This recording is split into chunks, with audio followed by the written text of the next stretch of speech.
Losako, chers compatriotes, mesdames, messieurs, Toye, Namaenga de Nabiso, Ndenge Tomesana, Lelo to improvisé. Ndenge to salaka programme Nabiso à chaque vendredi, mais la circonstance c'est celle que il faut to solo la moi moke lelo, yango toye na moi lombangu, to koka ko solo la kimia et koka ko zala na moi mabota na biso pardon, kimia et koka ko zala na mabota na biso tokei et pas na Jimmy Adjanga moi musique.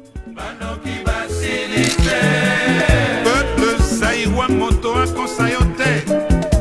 moto a koki kolinga zaig lokola yo moko azalite soki omoni moto mosusu azali kolinga mboka na yo tuna ye auti wapi ye aye koluka intere ya se ya mabele cobalt cuivre na shaba ye yama ya mibana mbujima ye bientôt pétrole na bazaï banoki basilite peuple zaïwa moto a konsayote moto akoki kolinga zaig lokola yo moko azali te soki omoni moto mosusu azali kolinga mboka na yo tuna ye auti wapi ye aye koluka intere ya se ya mabele cobalt cuivre na shaba ye yama ya mibana mbujima ye bientôt pétrole na bazaï banoki basilite peuple zaïwa moto a konsayote moto akoki kolinga zaig lokola yo moko azali te soki omoni moto mosusu azali kolinga mboka na yo tuna ye auti wapi ye aye koluka intere ya se ya mabele cobalt cuivre na shaba ye yama ya mibana mbujima ye bientôt pétrole na bazaï. Merci, merci Jimmy Adjanga na Canal Africa, merci Gaël Denov, merci Nabino Nyon surtout le sako epa Nyon Sobino Bozwa Mikimia et Koka Kozar na Mabota Nabino Ezali Mwana Mboka Maître Dino Will Moukasson na éveil patriotique émission Alléluia Salami pe Bungisami na Wabino Mwana Mboka pe na Bamo la Bujitu pe na Ndeko Edo Kombana na Ndeko Nabiso Aribo Senjo toyemba ngombango poto koka kosolo na tina ya République a démocratiser to République bolimbisi ya République a démocratiser pour na tina makambo o ezali koleka biso nyonso tolandi yango na ba réseaux sociaux mingi tina o toyelelo to sala kapenza mayanga lité pour lobby vendredi to kozala na moi empêchement ce qui to commis avant te moyen to sala émission kozala te ce qui to commis avant to ko respecter mais to sali mingi mayanga ni lelo parce que hier au mardi to sala mercredi pardon to sala qui émission te bande komingi ba komi balobi to sito misani kolande veille patriotique soki ezangi biso ata mokolo moko ezaka lokolo meli mwana moke mai ya komela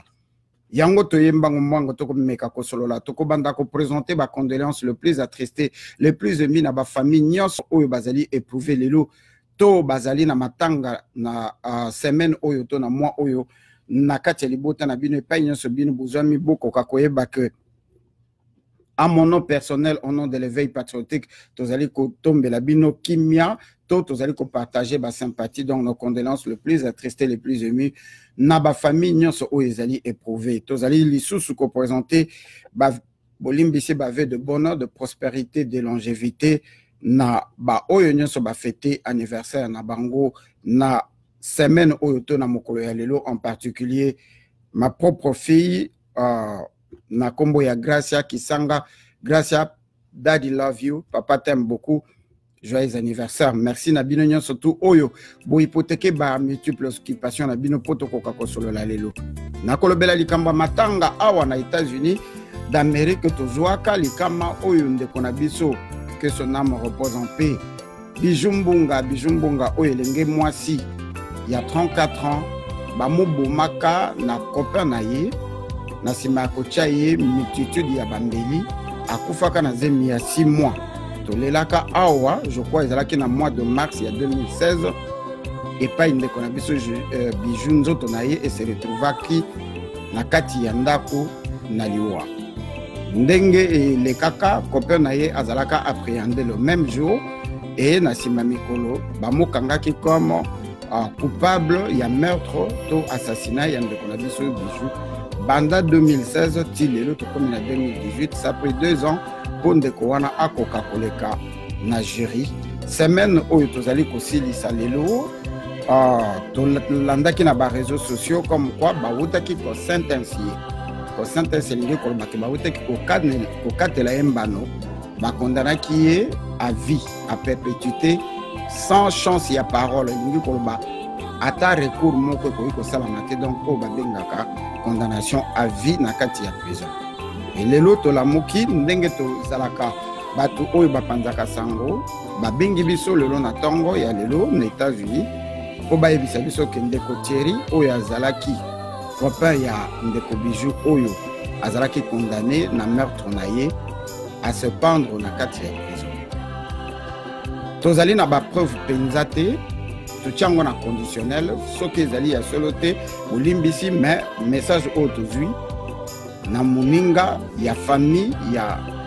ndeko Thierry nde abengaki biso po ayebisa biso ke information ewuti na kati ya famille na bango. Donc soki ezali ya solo bandeko nyonso oyo bayebi ndeko na biso Kinsala oyo azali parent ya ndeko Thierry bakoka kobenga ye mpona kopresente ye bacondoléance parce que quel que soit oyo ndeko asalaki liwa ezali liwa eshokaka esalaka pasi ntango moto akufaka totiaka mabe na ye pembeni mingi tolingaka kosympathie mpona oyo ekweli famille oyo ya ndeko na biso. Donc nous présentons nos condoléances le plus attristé lisusu na famille Kinsala oyo bawuti kobungisa mwana ya mobali ya mokolo na niveau ya prison epai asopandaki. Toyembango awa tokoka kosolola mpona likambo oyo towuti komona na bareseau sociaux que bato ya médiocrité bazali kosala publicité oyo biso tobengi yango lokola propagande to provocation toyebi te il faut tozala na mwa bokebi mpenza batangi kombo ya papa Honoré Ngwanda pe ya Pareko comme quoi bakei kokota na FCC liboso na kende kuna na koloba ke na komeka kolamba mo moke eloko nini ezali koleka to eloko babengi FCC ezali penda nini lisusu ndeko na biso to papa na biso Mosengo auti kokita na avion il y a à peine 1 heure ou 2 heures na Canada et pas wapi bazali komozela na maboko ya kofungwa ma weekend oyo yango toyemba mbango toyeba akei na Canada koluka nini akei na Canada kosala nini alors que papa Mosengo to bandaki kozela ye awa na États-Unis bolimbisi to bandaki kozela ye awa na États-Unis mais à mon anakité et puis voilà même pas une semaine papa Mosengo a se retrouvé na Canada. Moi Loyembo le temps tokende ko benga bande ko na biso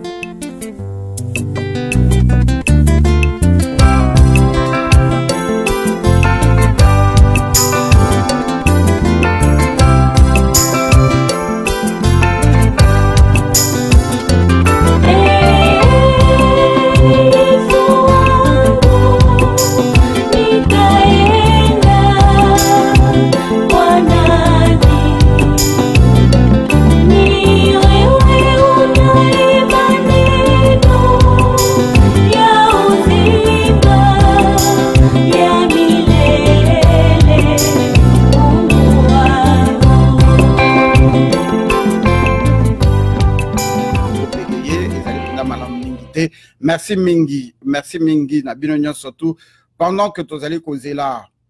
koluka moyen to joindre bandeko na mboka ya Canada et pai wapi tokokoka koyeba programme oyo papa Mosengo aye nango lelo ezali penda programme nini ondeko zali ko benga biso na Belgique soki obengi biso pona tina émission pesa biso tango tokoka ko introduire émission liboso to banda ko yeba ndenge nini tokopesa bino maloba lelo penda tokopesa maloba mingi te parce que tozali awa ngai na général Bamwela ndeko Aribo Senjo pe ndeko Kombana pe na ndeko oyo tokozwa na mikili ya Canada epai wapi ako kabolela biso sango ya bokomi ya papa Mosengo ayeli nini aye kosala nini masolo nini ezali ndeko mpaka Omari losako epai na yo merci poto yeba masolo yango penza ezali nini. Mais ce qu'on bengi pour une émission papa zala na moi patience pesa biso temps to introduire ne serait-ce que sujet na biso nanu tolobi et l'autre côté okobenga kolobanini parce que nanu landi o biso tolobi te. Zala na moi patience to kobenga yo to ko rappeler na numéro. Bande ko bozala mo moke patient parce que to ko tambolaka ndenge oyo te bobandi ko benga na moi lombango et kozala penda malamu mingi te. Donc nazalaki kolobaka papa Mosengo awiti kokoma na Canada et pas wapi makite ko salama et pas wapi bazali ko mozela maboko ya kofungwama azali na rendez-vous na ba décideur azali na rendez-vous na peuple congolais tozalaki kozela e en États-Unis en monanité moi kaka même pas une semaine à monani na Canada masolo yango ezali nini toko kende ko yamba ndeko oyo azali moko ya bato oyo bayambiye na poko ya lelo na Canada to solo na ye liboso to kende epai na ye yango na lingaki na sala moi parenthèse pour permettre ngai pendant que Jimmy Adjanga azali ko balancer biso moi musique to koka kokamata ndeko na nzela ya Canada oyo azali moko ya bato oyo bayambi ndeko na biso Mosengo tokende nango na lombango ndenge wana parce que tozali penda na temps mingi te moi le embo bolimbisi lokola ezali penza koleka malamu te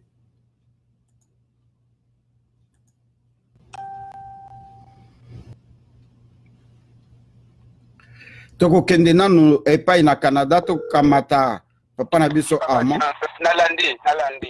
lo sako papa Arma to ye epai na yo to witi kolanda ba réseaux sociaux to yokipe na masolo que papa Mosengo awiti kokoma na Canada okoki koyebisa biso o se présenter nanu po yebisa biso tina ya voyage na Canada le ezali pena nini. Bon papa Mosengo cardinal Mosengo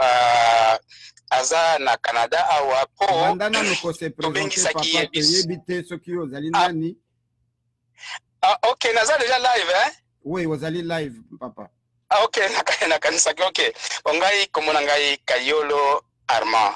na Moulayi Kayolo Luvunu Arma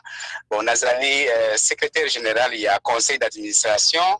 il y a communauté catholique congolaise Bondeko il y a Ottawa Gatineau. Donc, Ottawa est une capitale du Canada. Alors, Bishop a organisé voyage à Cardinal. To bengi saki epo, to langa ki bino na États-Unis, otia ki programme ke azoya et pas na bino le 28, le 29 na le 30. Alors, to ngai to futa ba ticket to ya ko tala ye ba côté wana et bongo sikoyo, mama moko to kanisi mais puisque azali kaka wana kati ya pembeni na Amérique du Nord pourquoi akokite osala ka moi somoko aya kotala pe biso ba na pesa biso mbota wa tozaka pembeni nde yango to lança ki invitation personnellement nazwa ki idée na loba ki bona partager mon conseil d'administration na lobby est-ce que to koki ko bengi sa te papa cardinal effectivement bandimi pe idp et comme ya biso nyonso tout to komeli to lobi lokolo zoya wa oya kotala biso pe osala aller retour même kaka journée moko ou bien journée mibale osala messe e bandaki ndengo wana sikoyo ye a répondre biso ko répondre biso nde alobi non nazoya na Canada ndengi bosengaki bon apparemment le totali itinéraire na ye ezali Kisasa direct awa to mona kite na itinéraire na États-Unis to lobi to yebite peut-être à changer pour to yebite ndenge ya yawo biso ayi en tant que pasteur donc ayi en tant que papa mokambi oyo azali père spirituel na biso donc to bengi saki en tant que père spirituel bon akoya lobi déjà akosala messe na cathédrale ya Ottawa na 17h après samedi akozoka mwa repos akosolola na bato ya annonciature apostolique na bato ya évêché dimanche akosala messe na communauté catholique congolaise eza na Vanier na Ottawa ekozala na 14h soki wana esili mais c'est simple après c'est sûr qu'après messe akokuta na timwa bato kopesa kama moto moke mais na pokwa nde to organiser gala oisika koya mutu nyonso aza invité na gala donc tozoko senga kamwa lisungi muke $100 na mutu apesa po tosala collecte de fonds po totinda bandeko oyo bamonaki pasi na bamarche esalamaki na Congo Donc gala ezali papa cardinal akozala akopesa biso kamwa briefing ndenge nini makambo eza na mboka ye mutawuti kuna soki bato baza na ba question pe bakotuna ye tole tovandi en famille mutu nyonso to aza invité même yo papa Gino pe oza invité soki koya to bombelo place. Merci. Motuna ezali liboso kende na suka makanisi na yo. Papa Mosengo azali koya tango alingaki aya na États-Unis ayaki na cadre ya organisation oyo ba congolais basalaki na tina ya kotombola ye comme alternative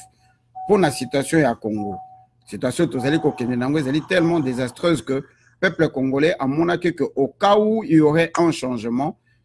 n'est que ça la modèle nyonso ekoyela par soulèvement populaire soki politakini soki bakangi tondenge nyonso kolekela ebongi moto lokola Mosengo l'expérience azali nango akoka kokamba mboka na biso pendant 2 ou 3 ans a même biso na élection yango esalamaki awa ko benga oyo babengisaki awa ezalaki te po bapesa ye pouvoir ya transition mais ezalaki pona kotombola ye kolakisa ye na peuple congolais pe peuple américain que voilà ba congolais basi ba trouver moto oyo akoki kokumba transition au cas où ezali nécessaire to elingi esalama moto kokumba transition. Est-ce que ezali la même raison o bino bo bengelaki ye to bo bengi ye kaka lokola biso ba congolais to komi to zongeli likambu ya kopo to bandi ko sala ba gala to monaki gala mususu elekaki na ba politicien kuna prix ya kozala pembeni na yeti na $1000 bino pe bosali lisusu gala po bolakisa pe bon voilà pe biso tozana mukonzi na biso lokola ye moi gala pe lisusu. Ah ok. Bon biso il faut koyeba ke to bengisaki cardinal à partir ya bino kuna pona programme bino bosalaki. Biso to salaka bon koya o koya ba question wana to kotuna ye lokola ezali eloko moko ase ayawa tozana ndeko na biso kaza de passage awa oyebi Fabien Buswanika azali awa donc communauté pe a invité aya pe po akuta na cardinal asona ye lobby akozala na ye peut-être en direct ou bien quoi akotuna ye ba question wana nyonso tu o bien bo lobby to koyoka e yanwa ye moko papa cardinal donc biso to kolekisa tante po toute la question wana nyonso tu ekozala na kati ya conversation oyo tokozala na ye pe Fabien Buswanika na télévision akosala ngo bino nyonso bokolanda yango tolobi ke soki yo ozalaka na occasion pe oya batala gala wana kokota gala ezali eloko moko to prévoyaki avant cardinal aya tolingaki tosala l'air 5 bayaki l'air monseigneur Ambongo aye na batu na ye to salaki collecte ya fond to pesaki ye mbongo amemelaki ba victime oyo bazali na Congo pona ba kambo yo batu bakufaki. Nous continuons dans le même sens qui mo continuer mutila biso moko ye ya sûr to ko sala pe la même chose pour to pesa yango bato basalaki eloko yo zoloba awa soki eza na cadre politique eza pona individu wana etali bango biso tozo sala na cadre ya bato nyonso oyo bazo ko souffrir ye aza mutu assure amema enveloppe wana na bato soki donc totie $100 na entrée ezali prix unique ya mutu nyonso tu mais soki mutu amimoni makasi alingi apesa plus ezali levé de fonds tokoboya te soki mutu alingi apesa $1000 tokoboya te mais bapamphlet nyonso to faire circuler partout prix ezali $100 po tosunga bandeko na biso bazomona pasi na bamarche oyo esalamaki na mboka tosalaki yango na Senko lelo bayaki tosali yango pe na Mosengo soki aye ezali tokosala yango pe lisusu après ye donc gala wana ezali eloko moko ezali ke présence na ye kwatire bapesaka mwa lisungi ya makasi po totinda bandeko bazo souffrir eza na profit ya individualité eza na profit ya Mosengo te ezali na profit ya bato bazo ko souffrir et nous assure que ya kokomisa ngo. Merci mingi papa. Question politique biloko nyonso to wana akosala ngo soki pe bato baza na section wana ponga naza na section ya coordination ya makambo nyonso to activité soki ba rendez-vous mususu akuta na pe na ba mikonzi esimbi koyoka ngo pe bakosolola pe ba mikonzi pe ayebisa bango eloko nini oyo biso na Congo tozo ko vivre bayoka ngo na munoko na ye moko parce que bayoka kango déjà na ba évêque bayaki na Senko. Voilà donc eloko ya kobombe ezate eza transparent aye na cadre pastoral mais en tant que pasteur tokotuna ba question nyonso tu akutana pe na ba annonciature apostolique akutana pe na ba évêché akutana pe na ba mwa autorité oyo bazali ke bakoyi koyamba ye na mikolo yo wana ezali na cadre mususu eza section na ngai te. Merci. Donc yango wana Merci mingi papa Armand ezalaki esengo ya koyamba yo chers compatriotes mesdames messieurs nazali komona mituna na bino ezali penza ebele to bengi awa poto sala débat tolingaka mingi koya ko traduire bino makambo ya koyoka te yango tozwi moto azali ko faire limbisa papa na kati yo nano te na pesi yo nano revoir te zala na patience. OK mingi tolingaka tokende boye na soso tozwa information ndenge boyoki tozali kosenga na bandeko nyonso ya Canada ole bobanda kokomela biso parce que là déjà les gens ont commencé à m'écrire tant on a annoncé émission tuna bango boye tuna motuna bote bokende place mosengo akozala soki chance ezali tokozala wana soki tokozala wana te même na nzela ya singa biso pe tokoya kotuna mituna na biso papa soki ozali na programme na moi 2 minutes pesa biso programme nyonso tu oyo bozali nango pe olu pesa liloba ya suka na peuple congolais oyo alandi yo na poko ya lelo. Bon, donc programme ezali lobby vendredi na 17h aza na messe na cathédrale. Tout le monde est invité. Na poko akoyamba ba sango wana ezali na cadre privé ya basango. Samedi toza na programme te aza na programme na batu ya annonciature apostolique na batu mususu. Dimanche, na 14h, nous avons une messe na lobaki na vanier na église ya communauté catholique. Après messe, na 18h30, na Hotel Plaza, Crown Plaza na hall, na Gatineau, nous avons une gala na 18h30. Et vous avez $100, tout le monde est le bienvenu. Ceux qui sont na makamu mususu, tokoso la kwa na kati, mutino sa kosa parole, en tout cas tout est ouvert. Niloba ya suka papa, niloba ya suka ezali boye. Bisona surtout tozali na passe ya komona mboka ndenge zokende tozoluka ba solution soki ye azali na solution soki pe ye azali na nzela ya solution ou bien soki ye azali solution tokotuna ye tokoyeba eluka kobomba ezate ekozala pe ndenge tolobaki Fabien Kuswanika azali awa akosala interview nyonso ekozala welele akopanzango mais na area gala akozala te soki yo papa Dino koya na gala donc couvrir yo porte paix pour se rappeler là papa Mosengo on va faire tout nécessaire ce que koya na gala yebisa biso ata ba lundi ata mardi yebisa biso to kilo place. Merci mingi ndeko ya kozala na biso esengo penza ndenge boponi éveil patriotique pona kopanza message na bino o ezali etanda na biso epai to solo la kamakambo ya Congo kime kozala epai na bino nde tokutani soki tokoya okoyeba yango lobi soki tokoya te ata na nzela ya singa mituna na biso ekozanga te. Merci mingi.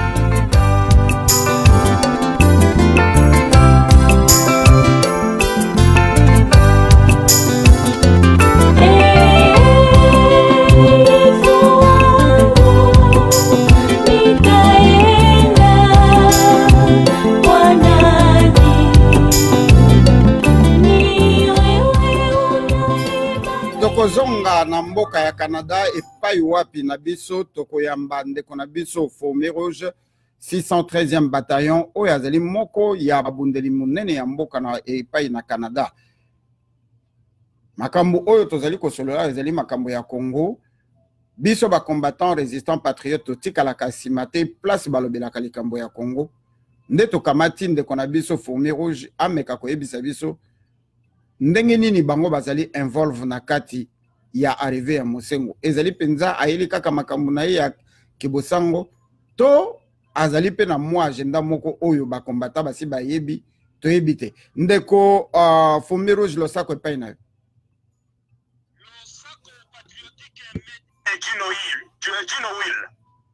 Lo sako epai na yo tozali na mingi penza to na mituna kotuna yo te po tolandi ndeko na bokebi bonso yebisa biso bino ba combattant ba résistant ba patriote bozalaki kobunga maboka mataba bus boya na Washington epai balingaki kotombola Mosengo comme potentiel to alternatif pour le peuple congolais au cas où il y aurait un changement to sous le bolimbi soto soulèvement populaire to pe to kangi politique kanambe to akimi to amibomi alternatif ezali kaka moko ezali Mosengo ezalaka choix ya ba congolais to ezalaka choix ya ba combattant to yebi yango te ndenge nini boyambi arrivé na ye na Canada na mwa minute muke. Merci Dino Will pour la copé sangai maloba yambo na yanola na motuna na yo na kopesa nanu balandi nyonso ya radio patriotique et patriotique losako patriotique pe na koprofite kopesa yo moko maître Gino Will Mukasone merci mingi pona kopesa biso penza lisusu faveur oyo ezali ndakisa ya malamu pona ba journaliste ya investigation ba media nyonso congolais ya monde entier bazwa ndakisa oyo lolenge oyo États-Unis, Canada, tous allons travailler ensemble. Dans la occupation pour rejoindre Bisso na Katia Canada, pour arriver, il y a Monseigneur Cardinal Monseigneur Passigna. Donc, merci mingi pour Canada, Mobimba, Bazali à l'écoute, pas Mokiri Mobimba, Bakolanda, et patriotique, na Mosalo Zaliko Sala. Merci. Pour arriver à Monseigneur Mosengo, pour la biso ba patriote ba fourmi rouge ya Canada pe ba résistant combattant ya Canada to pesi merci mingi na communauté catholique bondeko oyo bazali ko travailler awa na capitale fédérale ya Canada précisément na Ottawa pour na ko reconnaître nanu ete na kati ya tumbao ya Congo ezali na kati ya ba bundeli oyo ba bengi ba fourmi rouge na Canada bazali ko contribuer na bitumba oyo ko reconnaître biso pe ko associer biso penza na kati ya organisation oyo ya arrivé ya Monseigneur Mosengo vraiment sali biso sengo mingi maître Gino Will ezala ndakisa bisika nyonso bakambi bakoleka ba patriote bazala reconnu et plutôt travailler ensemble souci nanu ya liboso pour na Congo za libéré ezali unité ya peuple congolais yango biso na Canada to pesi merci na bakambi ya église catholique oyo ba reconnaître biso na motuna ya mibale ezali ete tozala mitungisa mingi te ezali na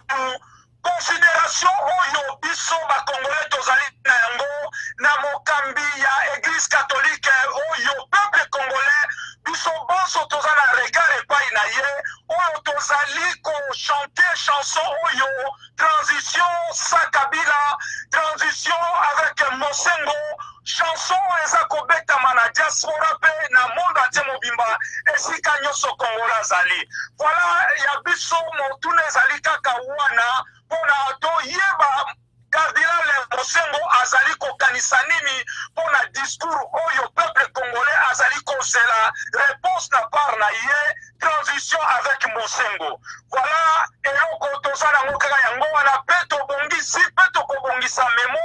na biso pona kopresente na bakambi baremetre na cardinal pona bamituna misusu ekozala na kati faute ya temps na kanisi tosorganize na cadre wana mais nalingi koconfirme ete bakambi église catholique bandimi ete bafourmi rouge to travailler na cadre moko ya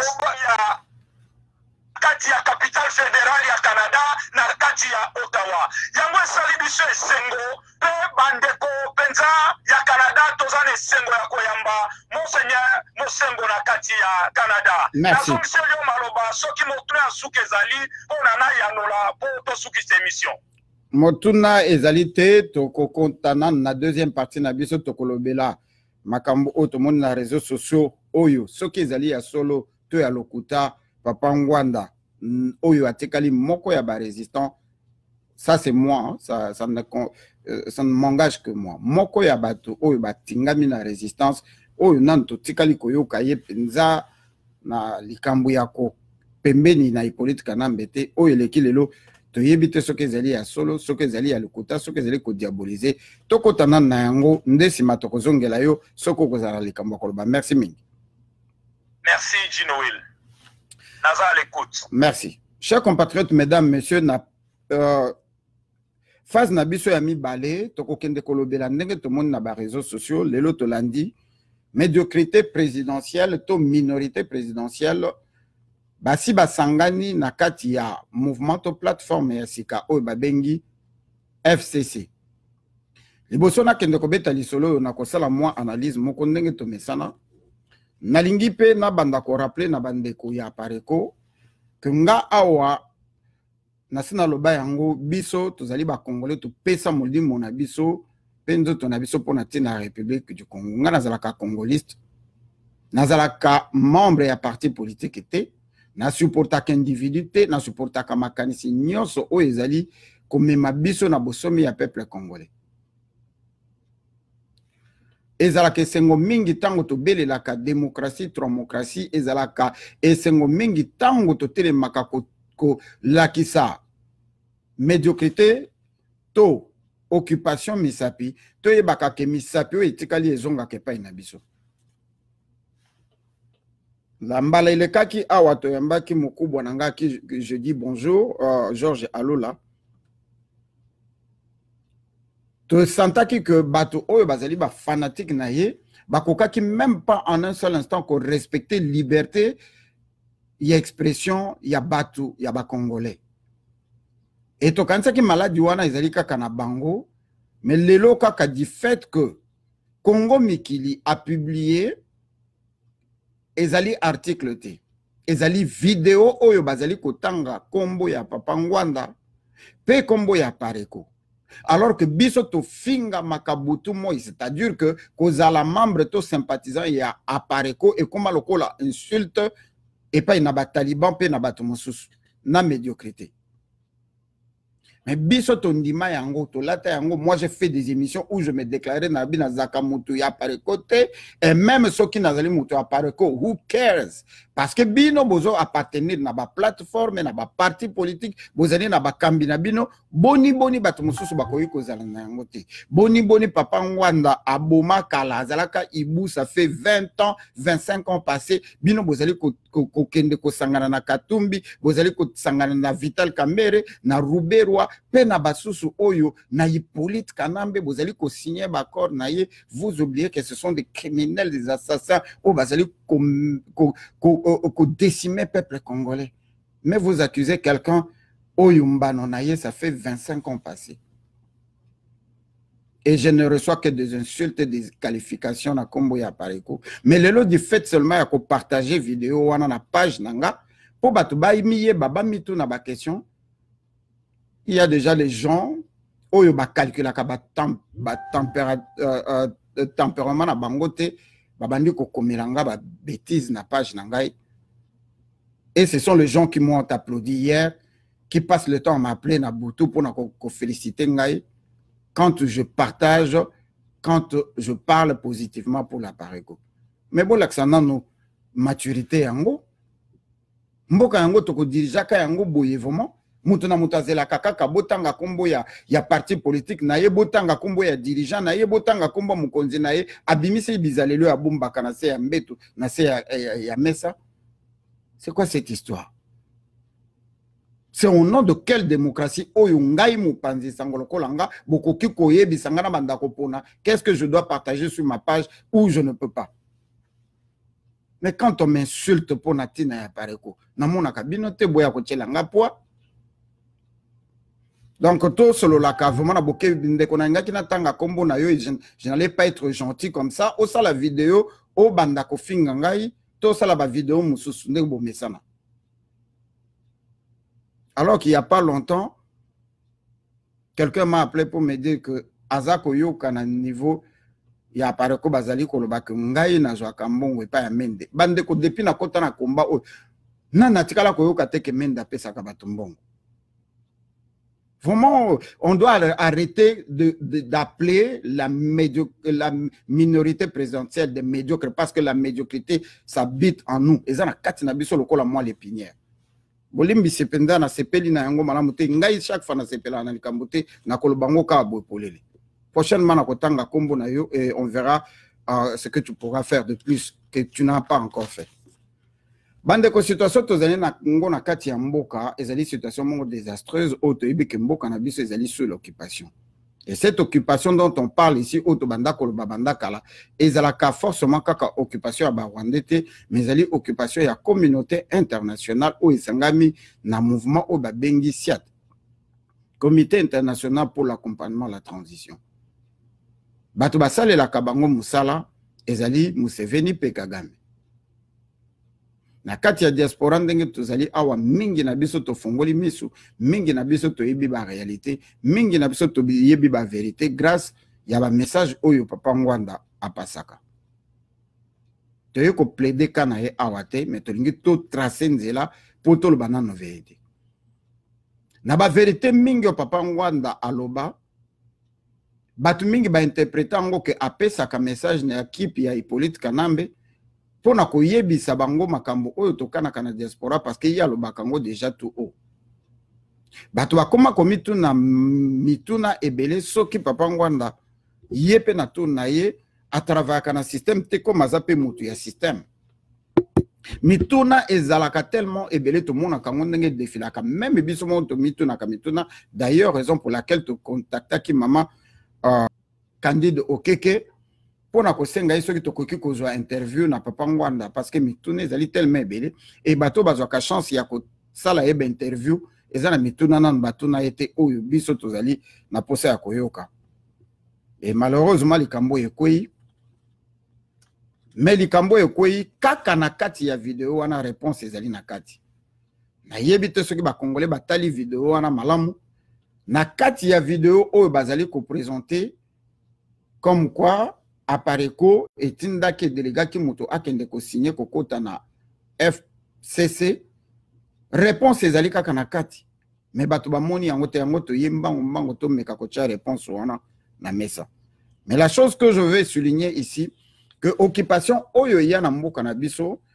esala makasi pona ko congoliser situation ya mboka na biso oyo to bengaka occupation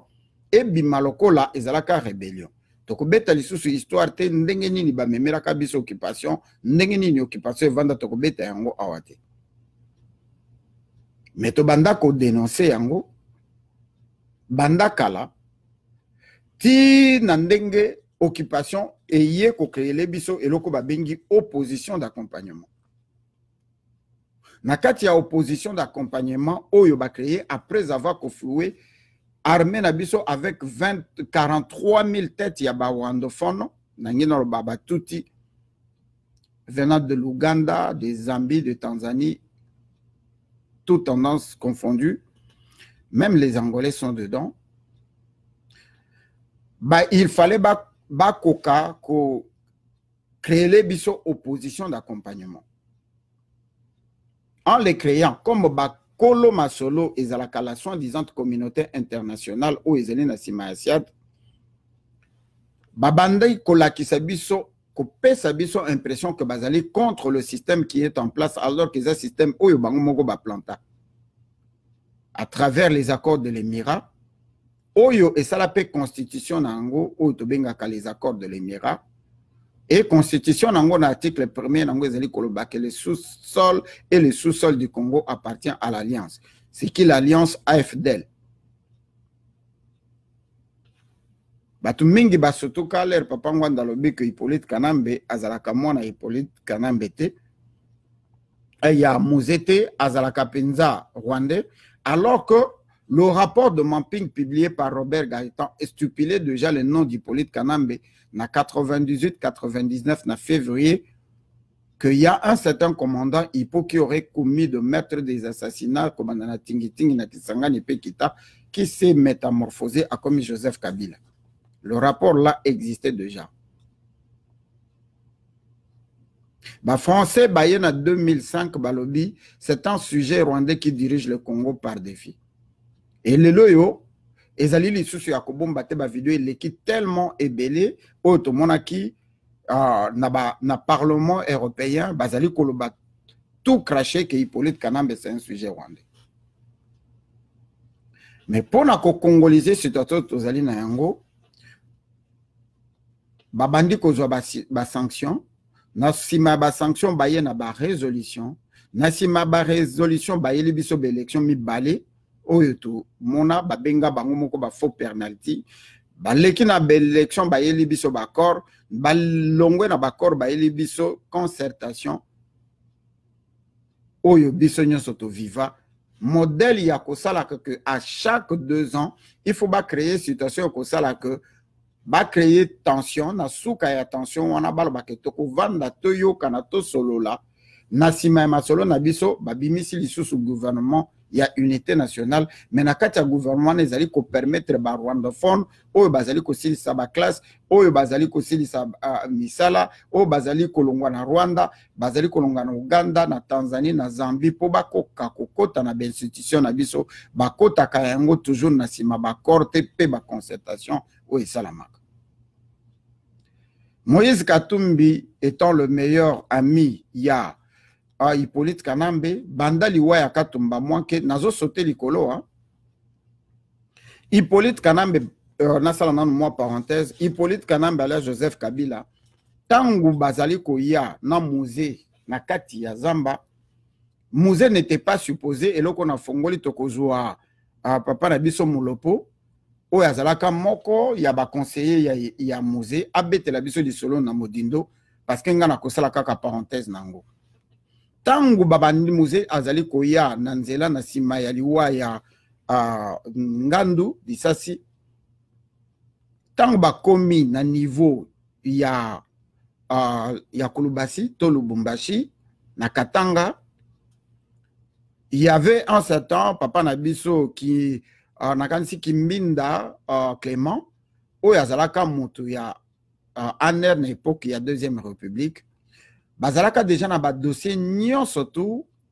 sur la guerre oyo ezalaki koya et bayebaki kezalaki kaka barandete, il y avait les américains d'ailleurs ba commando ya 311e bataillon oyo babunda na niveau ya Kenge baloba yango polele mingi na bango bazali, je salue bazali na kati na biso awa na diaspora. Papa Kimbembi azalaka moko ya batu ya sûreté to batu ya renseignement bakangaka Bugera na valise diplomatique moko oyo ezalaka na ba dossier nyonso oyo ezalaka na ba dossier mingi ya rébellion oyo babandaka koya nango na République démocratisée. Na kati ya diplomate wana bakangaka epa ya Ruberwa, ils avaient Bugera pardon. Ils avaient compris qu'il y avait des documents qui stipulaient que ceux qui sont commis na Congo, et là, quoi, les bosseux, ils allaient écarter Musée, peut placer Bugera comme président de la République. Yango et Salaka que Babenga, Bogoyoka yango na Moulaï, Babenga Musée à partir, il y a place à Zalaka, donc Musée avait déjà des contacts na Kati,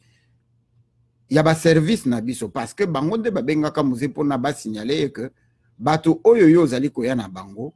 bazali déjà na projet ya ko éliminer yo po bacha moto mususu na place na yo et c'était Bugera.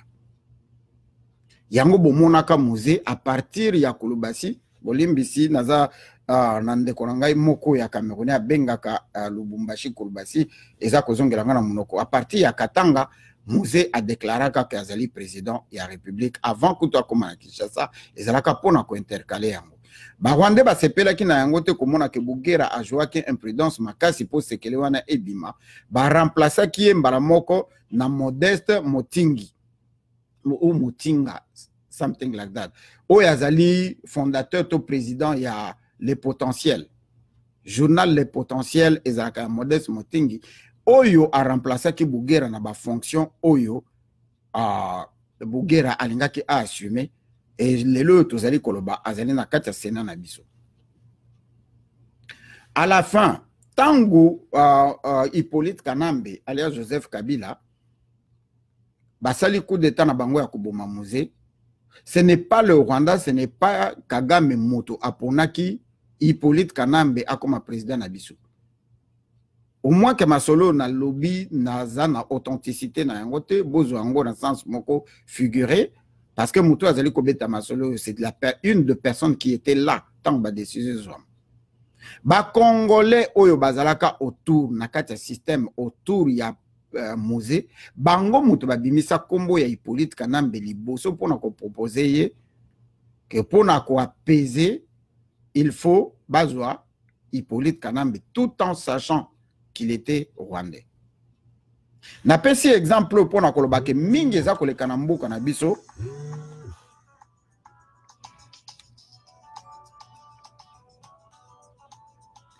Mama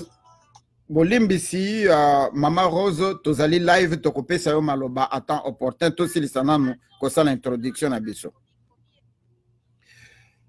C'est ainsi nalingi na kende ko chité moi muke na lingi ko zala molai mingité. Donc bato bazo benga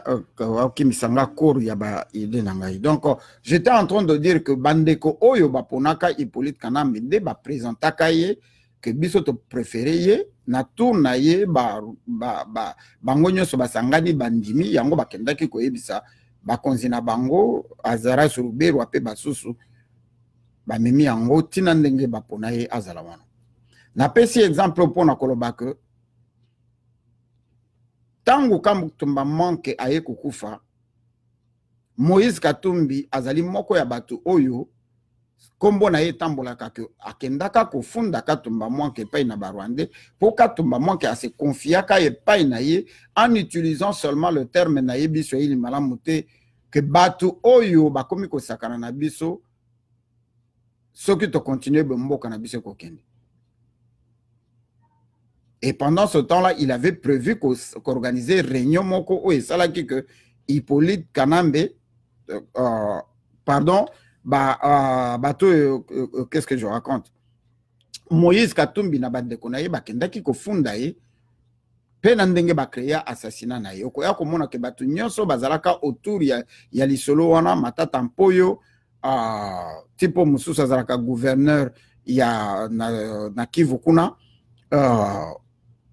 mususu oyo na bolimbisi ya na lingaka kokanga bakombo ya batango pinza mingi te gonda pe basusu bango nyonso bakoma na ba poste moko ezaki lokola ba poste à vie. C'est ainsi que basalaka badili ya kokomisa moto babengi Moïse Katumbi comme candidat potentiel oyo akoki kozala dauphin ya Hippolyte Kanambe. Mais je wana ebetami malamu te ba erreur et salami ebele banda na modèle Moïse Katumbi akota ki soit disant makambo ya rébellion ba bimisiye ba sali yango po batinda ye na kati ya diaspora et pas résistance penze vanda ya makasi et pas la diaspora était considérée comme la diaspora la plus active nde bakendaki ko motinda ba tinda ye na kati na biso po aya ko kabola biso ndamu na kotinda batindaki ye. Ça a été financé par la médiocrité, par Hippolyte Kanambe, Bakele, Biso Genval, Boumona Genval, Ndenge Salama, Nandenge Kenda. Mais au cours yanzela, l'enjeu est allé changer, comme si susceptible, il y a en perspective que réalité est allé Ndenge Mususu, Babandi ko changer ba calcul. Par exemple, on a fait pour que la plupart ya makambo est allé salama na médiocrité, bien qu'ils allaient bourrer par le rwandophone et le touti. Mais bato bazali ko sala yango mingi ezali bande ko na biso ba congolais na ba congolais o bazali na kati. Et voilà eloko mususu oyo witi ko sala ma auto zali ko benga FCC ezali conçu par les congolais oyo balingi ko mona Hippolyte Kanambe akendete après échec oyo salami na makambo oyo et président qui Genval, donc création il y a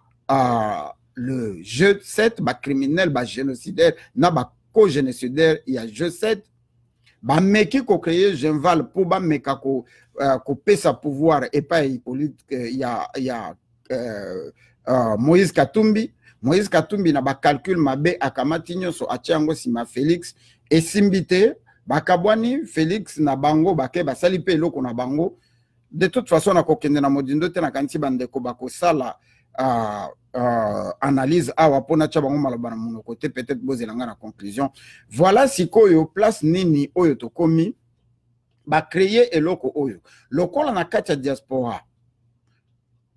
Le combat a été dépecé en petits morceaux. To komana na ba combattant intelligent, combat intelligent, politique assez vide. Ba plateforme e botami tellement ebele que na kati ya ba plateforme nyonso wana ba plateforme etikali makasi ezali RCK, ezali Apareco, ezali bande kona biso ya CNC bolimbisi parce que nazo prononcer ngo bien te avec ndekona biso zéro bilel. Masolo ezali ko beta make bango nyonso bamicha ensemble pour créer force moko ya makasi ya résistance oyo ko sala vraiment que tokoka côté les mana position makasi bolanda ki Jacques Matanda na masolo abeta ki la fois passée Bolimbisi mama Bombotine tozali live tokomeka ko rappeler na sima soko zali ko benga pona mission te merci mingi. Merci penza na appel na yo toko rappeler na sima soki ozali ko benga pona mission te toko rappeler na sima merci. Donc bande ko nyonso na betongo na mukuse pona lobaka eloko tozali komona lelo est-ce que ezali penza que apparaît ko na ndenge to yebeli yango bandi mako kende ko vanda na Hippolyte Kanambe ba signer ba papier na Hippolyte Kanambe biso to beti yango mois d'août tozali kozela lokola apparaît ko nano alobite nano a se prononcer te tokoki ko tia bango maloba na monoko te tozali kozela toki mambangu na nzela ya singa ko kamata ndeko na biso Edo Kombana ndeko oyo azali ko benga na Belgique na Belgique je crois na numéro esuki na 13 37 tokopesa yo maloba mama Rose tokopesa yo maloba tokei nanu epai na ndeko na biso Edo Kombana tokamata ye nde na sima tokei epai ya Général Bamwela. Hello losako ndeko Edo Kombana toye epai na yo malobezo epai na yo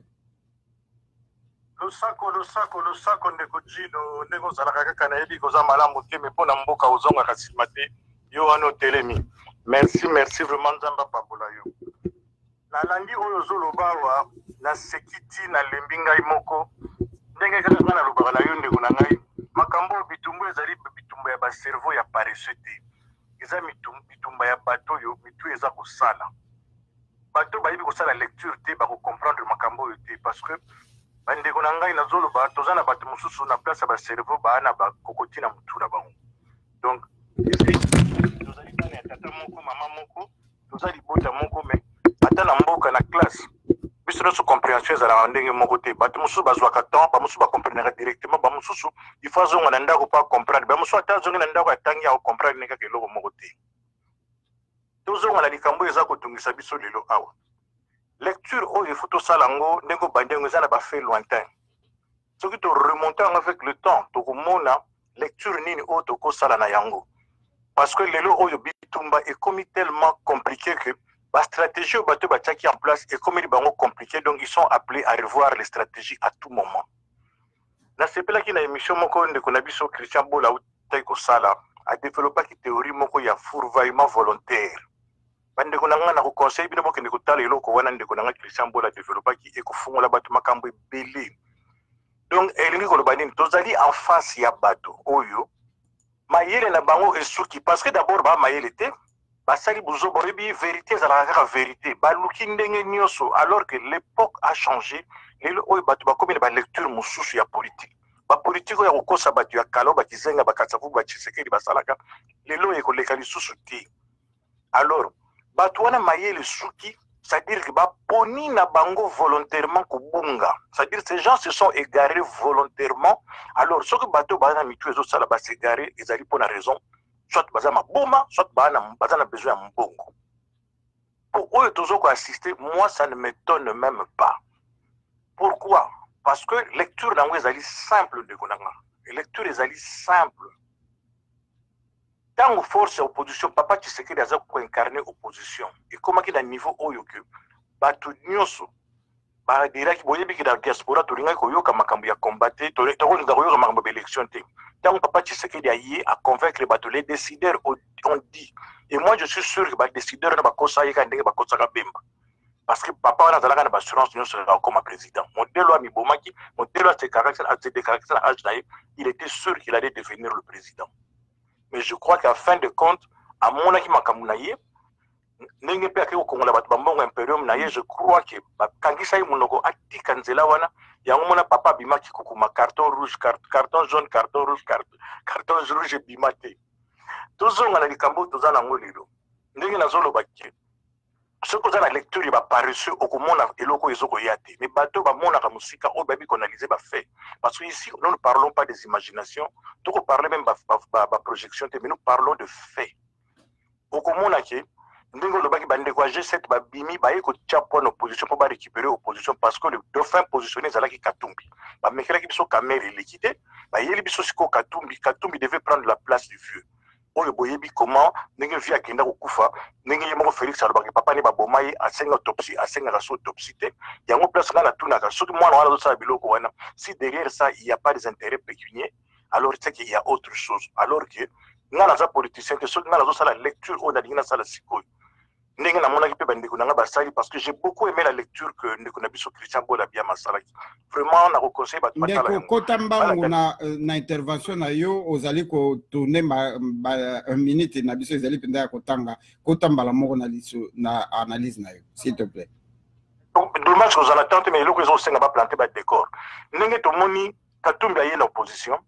Katumbi a côté de l'opposition tant va salir Rasop on a biso tobele les alaka financé par Dominique Yann qui est l'ami du président Joseph Kabila. Comment beaucoup tika Kabila tika camarade n'a pas financé et l'autre il est dans pouvoir puis azong c'est là qui ça continue comme ça va faire. Tobele là qui a un bateau ba fingi biso. Dominique Yann et l'autre on a Rasop basala qui a un ezalaki en prévision compte tenu à bakoro bazwa ki na ba ibiza banini bazala ko préparer cadre nini ba ko officialiser yango parce que Kabila il fallait adjoint glissement. Et alors tant ba yé ndenge moni ba uti na ngoti babundi baketi na bakor ndenge bapesi Kabila glissement ne bapesi baye komona ke basango pe bakoti na loko na population pe koteli yango tolinga te quelque part bakor wana kanga Kabila kleboa pona Kabila abima na yango ozomona ke yo moko salaki émission moko na biso ke Katumbi azalaki na Kinshasa Katumbi parti na Kinshasa juba instruction ya sika pourquoi Katumbi il fallait que baboma volontairement Rasop bakende pe baboma pe MP parce que basango bakangami na eloko na accord et accord c'est que Kabila il faut abima na yango po abima na yango accord baloba qu'il faut ba revoir yango à chaque élection ça va revoir accord or sikoyo mutu fallait chaka moto ezaki opposition or Rasop wana ekufi officiellement Rasop n'existe plus koto kuna pe MP ekufi donc to comme une vide institutionnel ba créer yango volontairement va créer ce que FC wana tali olinga te c'est-à-dire ko kotango nanko soko lingo za la kabiliste ko kotango nanko koto batiki Katumbi ko sala rassemblement koto pe Félix asali eloko na yango moni batiki bango basali ba meeting na bango yango moni même Félix balba na ya betela ba politique na maboko yango no zomona Katumbi ko leka en direct na ba écran géant bande ko nanga ba fait oza ba fait na donté botala ngo bino moko ko comprendre ce que ça la cause à effet pour relier yango ensemble donc c'est-à-dire quoi Kabila a okende na ba réunion ba kobenga bata sadek ba kobenga ye akondimba ka kosala ba corps maintenant en face de lui azali sous na ba entité parce que Rasop c'est donc comme une force mususu ya sika en présence donc rassemblement bimi na eloka Félix yepe kunata na FCC donc nous avons 3 nouvelles forces en présence donc ces 3 nouvelles vont négocier encore accord ya sika pour na créer des cadres juridiques mususu oyo ezop mabiso na 3e glissement et lelo oyo ndenge bakolo papa ngwanda koti mais na bi itala élément moko mutola tango azolo ba pareko tazo benga pareko na yebite bloko mususu eza sémantique une guerre avant de devenir guerre elle est d'abord médiatique. C'est-à-dire il commence à nous préparer psychologiquement à accepter maintenant que la majorité présidentielle n'existe plus. Nous avons maintenant une force en présence qui va monter, FCC. Et FCC on a enrôlé bango na makasi olinga tsoko boy olongwe na majoire. Soko yokaki ndenge soko comprendre pourquoi ba fitaka masolo ya majorité présidentielle. Ba fitaka bango parce que bayebaki bazako préparer biso na eloko oyo tango bazolo ba créer parti ba sala ba bacha ba mosolo ba nini ba to moso produire rien c'est qui menace moko à peine voilée pour ba préparer psychologie na biso donc lelo yo ndeko nanga pona monopoliser malobate soki na ko chance de intervenir nous sommes en face de gens qui va choisir na bango ko se garer volontairement ba choisir yango parce que baza sous neloko te bango ba ko mona libumu na bango baza ni sika moso ba ko bomba mate il faut ba keneka nzela wana bakota yango soni omoni ndeko na ngai eloko mona ko conclure omoni lelo yo bazoba nyonso bato balingi gain facile bakoti na misala soit aza pasteur soit a commis député politicien botala bato baza ba pasteur isa bato ba comprendre biso moso bazomona biso bazoba bango ba comprendre to yako tika baninga te soit ba commis ba pasteur abendi la rien facile soit a commis na ye politicien abendi la rien facile a payer ba car na payer ba jeep na ye donc a vivre na kitoko quoi ndeko na ngai na ko kende ko ba mingi te. Merci mingi ndeko beti na mopanzi te. Laisse-moi vous informer que moko ya bato oyo tobenga kilolo na tongo pona likambo yo a ebisi biso azali mutu ya PPRD alobi c'est une obligation. Je le dis clairement sans mâcher les mots, azali pembeni ya Katebeka Toto parce que Katebeka Toto azali na opposition. Alors opposition bien que ezalaka nango ya lokuta tango batindeli bango ba ebisi bango que mutu nyonso akoboya kokota na kati ya plateforme wana bako révoquer ye nalobi yango polele parce que mikolo ko ya boko mona ba révocation et ko salama na ba député na ba niveau nyonso, c'est-à-dire que la médiocrité a obligé mutu nyonso oyo à travailler kana bango même ce ko zala ka babenga kayo opposant il faut adhérer na eloko wana automatiquement soko kotité sujet na yo ezali que ou soit okoki mamboka yo moko ou soit bako révoquer yo quel que soit poste vous allez occuper et ingi koloba ke batu nyonso oyo bakota na kati ya système oyo ba travailler na système ba mibenga ka opposant soki kaka osala kana ba institution na biso comme député comme sénateur comme congressman na modèle nyonso oyo zali automatiquement ozali membre ya plateforme wana nde ekoya kobimisa candidat au cas où il y aurait des élections. Bakocha Hippolyte Kanambe poa anyway na sala na conclusion te tokei epai na général Bamwela tant que tozali koluka général Bamwela ndeko Jimmy zongisela biso moi mondule na biso ya générique et rappela ka biso peuple congolais peuple saïwa moto akosayote moto akoki kolinga zaïg lokola yo moko azali te soki omoni moto mosusu azali kolinga mboka na yo tuna ye auti wapi ye aye koluka intere ya se ya mabele cobalt cuivre na shaba ye yama ya mibana mbujima ye tokeye pe na général mon général masolo pe malobeye pe na. Merci mingi ndeko Dino, merci peu bandeko bakolanda biso na pokwa lelo na éveil patriotique. Na kanisa ndenge nzambe asungi biso na kanisa boza koyoka lolaka na biso toujours eza na lokasi. Merci mingi na maloba uti koloba pe na ndenge ya kopesa nga maloba eloka liboso na ngi na loba omoni biso wana éveil patriotique tozalaka be na kolanda sens ya poil tozaka kolanda sens en poil te mais toyaka pe ntango mosusu tobandi na sens contraire ya poil po ete moto baner etelema nalingi naloba boye ntango tokoloba ntango mosusu bakoloba o te oyo aza moto asongolo to moto asongolo paka nalingi naloba boye te nalobi boye un intellectuel c'est quelqu'un qui est toujours objectif par rapport à un jugement.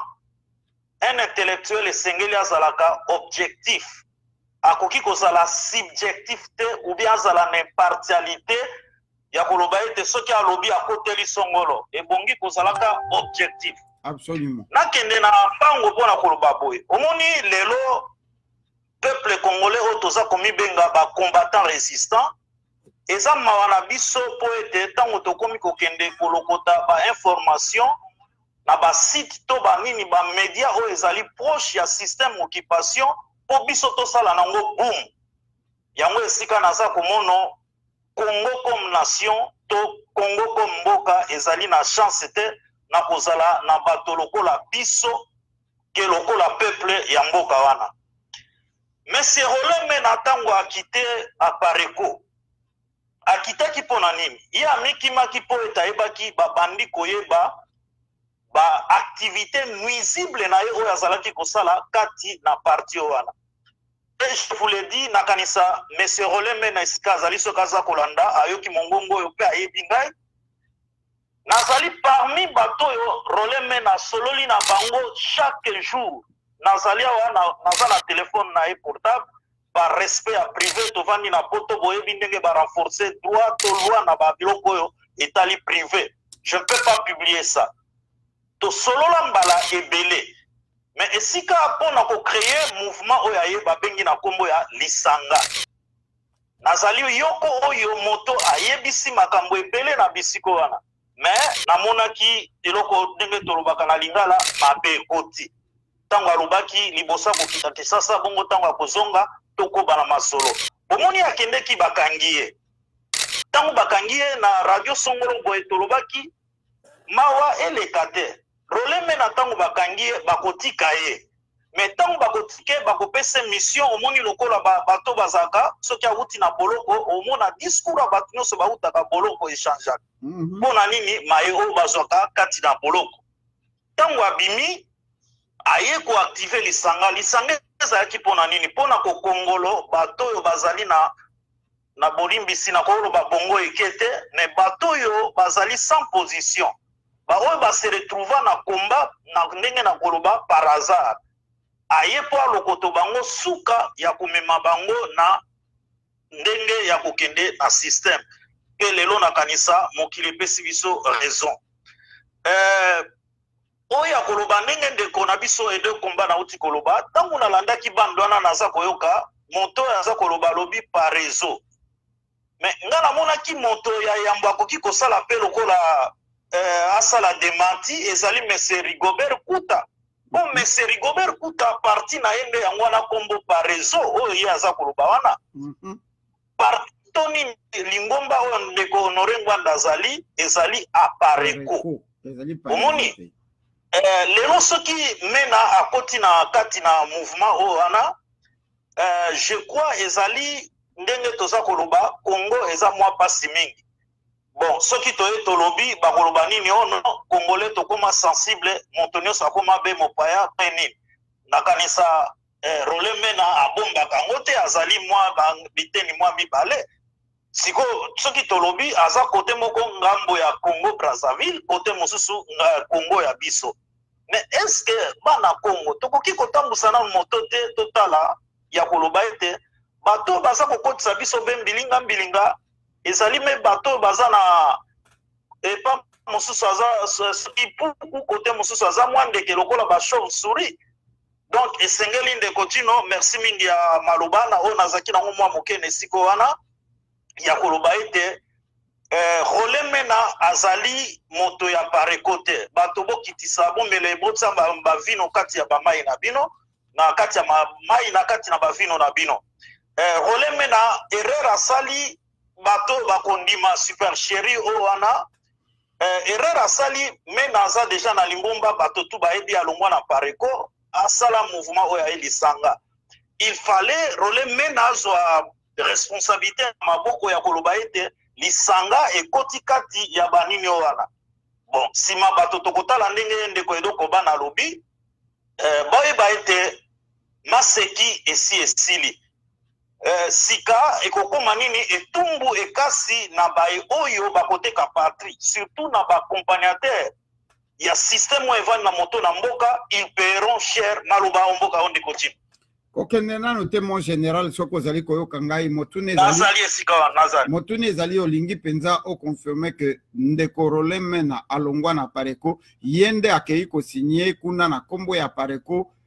mpona ntina ya kodiscrédite apareko to ezali mpenza ezali appellation nde ezali mabe ezali pareko ezali apareko te mpo toyokaki moto wana alobaki meme bato ya Honore Ngwanda donc babakisaki na nsima ya pareko Honore Ngwanda. Merci mingi ndeko Tino na motuna wana nakanisa lelo omoni esengo esalaka biso mwa mingi na éveil patriotique kolo asunga biso abakisa biso mingi merci po ete tozalaka presse te soki tozwi information toyambango na éveil patriotique lokola bato mosusu po basala live bazwa banini ebele tomekaka kolamba information mpona kozwa koyeba boyeba lelo eloko monene naloba na bino bomoni mbutu bakotisi na UDPS soki ba déclaration par exemple Mobaki asali o nakendeki komona Kabila omoni lokola bakomisa bango lokola mwa bana bike boyeba lelo bato na pouvoir soki bakangi apareko na maboko boyeba ete bakolie bakomarie na loba malamu français na bibo bakobalisa maloba pe image Lorsque le monsieur parlait, il y a la Pareco de M. Ngwanda qui vient de signer. On a qui bon directement balekisi motona à Pareco. Pe balingi basa nini ba brandir micro pour na kotuna moto ba ko sala interview mbala moko pour moto aloba j'ai été délégué par M. Honoré Ngwanda. C'est à ce moment tokokai kondima. Mais yango moni biso to na lombango ya kosala émission pour na kopesa moi éclaircissement surtout été bato mosusu bamona ki lokola. Or ceux qui bomoni information par exemple na Facebook moto azali kolo nango na moto ya partager beaucoup muno ndeko Dino tango akabola kinini oyo ye motaza auteur ya nino wana te ye a partager akutia mo esika moko lokoti a partager pona nini to sala ki yango pona kotala réaction ya bandeko ya biso poto yeba ndenge nini na poko lelo to komeka limbola po ete bandeko ba comprendre ndeko Dino oyeba malamo roleme na tango balobi les représentants il y a Pareco, il y a France. C'est là où il a commis une erreur monumentale. Oyo ebimisi vraiment médiocre. Oyo ebimisi vraiment accompagnateur. Oyo ebimisi collabo. Oyo ebimisi ba munyo so tokoki koloba. Donc, na beaucoup se tokoki koloba. Oyo lelo toza koyoka po baloba na Pareco. Moi, je peux appeler ça comme des boucans, des tapages et des monotonies. Maloba omboka bino. Merci Mingi, mon général Bamola Boujetou. Merci Penza, na éclaircissement. Oyo wit kopé sabiso, chers compatriotes, mesdames, messieurs. Ndenge Bamola lobi yango, elo kwa kobakisa ekozala Penza te. Nako kende ko kamata bande ko nyonso ba bengi na nzela ya singa. Nako pesa bino kaka 5 minutes. Teo kana malamu nako pesa bino kaka 5 minutes. Soki 5 minutes na yo leki, nako zala obligé ya kokoyisa yo parce que tozali penza na tango mingi te bato ba bengi ebele et que tokoki ko vanda awa te tokoki ko zo Mama Rose. Mama Rose toye pa na yo malobe pa na yo. Le sako ndeko meka o se présenter parce que to moni numéro na yo mais to lingi toye ba yo zali nani pe o kamata maloba. Maître Dino, merci. Kopé sanga parole Nazali Teddy. Conseiller principal il y a na cabinet ya monsieur Honoré Ngwanda naza sur na WhatsApp na tindela kiyo ba message awa na émission na banda landa pour na ko éclaircir na ka oyo tozana ngo ya oyo ba bimisi na ba réseaux sociaux lelo. Merci. Donc on voulait quand même couper sa exclusivité wana na yo mais bon je crois organisation ça dit que moi ndambu ya nungu Matumsou va passer, mais c'est pas grave. Donc, on a rebondi sur ce qui a été dit. On a fait ça des autres précisions où il faut permettre au peuple congolais à y ce qui se passe. D'abord, Roland a quitté la Pareco Colongwa en tant que responsable de la Pareco France depuis mars 2013. Ça fait quand même plus de 5 ans qu'il n'est plus responsable de la France. Donc, c'est présenté comme étant membre de la Pareco 5 ans plus tard, après avoir créé parti politique nae Oye Mogaza secrétaire général Tobengi na Kombo ya Lisanga, c'est quand même une usurpation.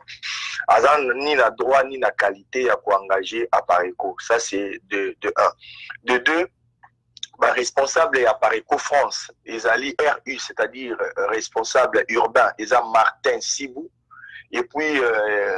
représentant territorial à France, Eza Boniface Mokwaka. Donc, il faut que Roland Ayebi Sabiso y ait responsable ou à qui engagé à Pareco, puisque Basali justement, erreur wana il y a comme ma confusion, il parle de Pareco, na système na bango ya dédoublement, ils ont créé mouvement Moussous Bapesiango Combo Pareco, qui n'a rien à voir avec la Pareco. Donc, à Pareco, na Pareco, c'est pas la même chose, mais na Koloba, ils ont dit Maloko et Lokomoko. Et ils ont fait exprès, il y a Oloba qui est parti à Honoré Ngwanda, parce que c'est la seule chose où monsieur Roland Mena a utilisé na Kinshasa pour appeler ça un semblant de valeur. Parce que na Kinshasa, en réalité, que fait-il? Azali distributeur, il y a des journaux, les panoramas. On vous donne des éléments pour vérifier. Vérifier. Son boulot consiste dans le journal, les panoramas, pour cabinet, pour déposer les journaux.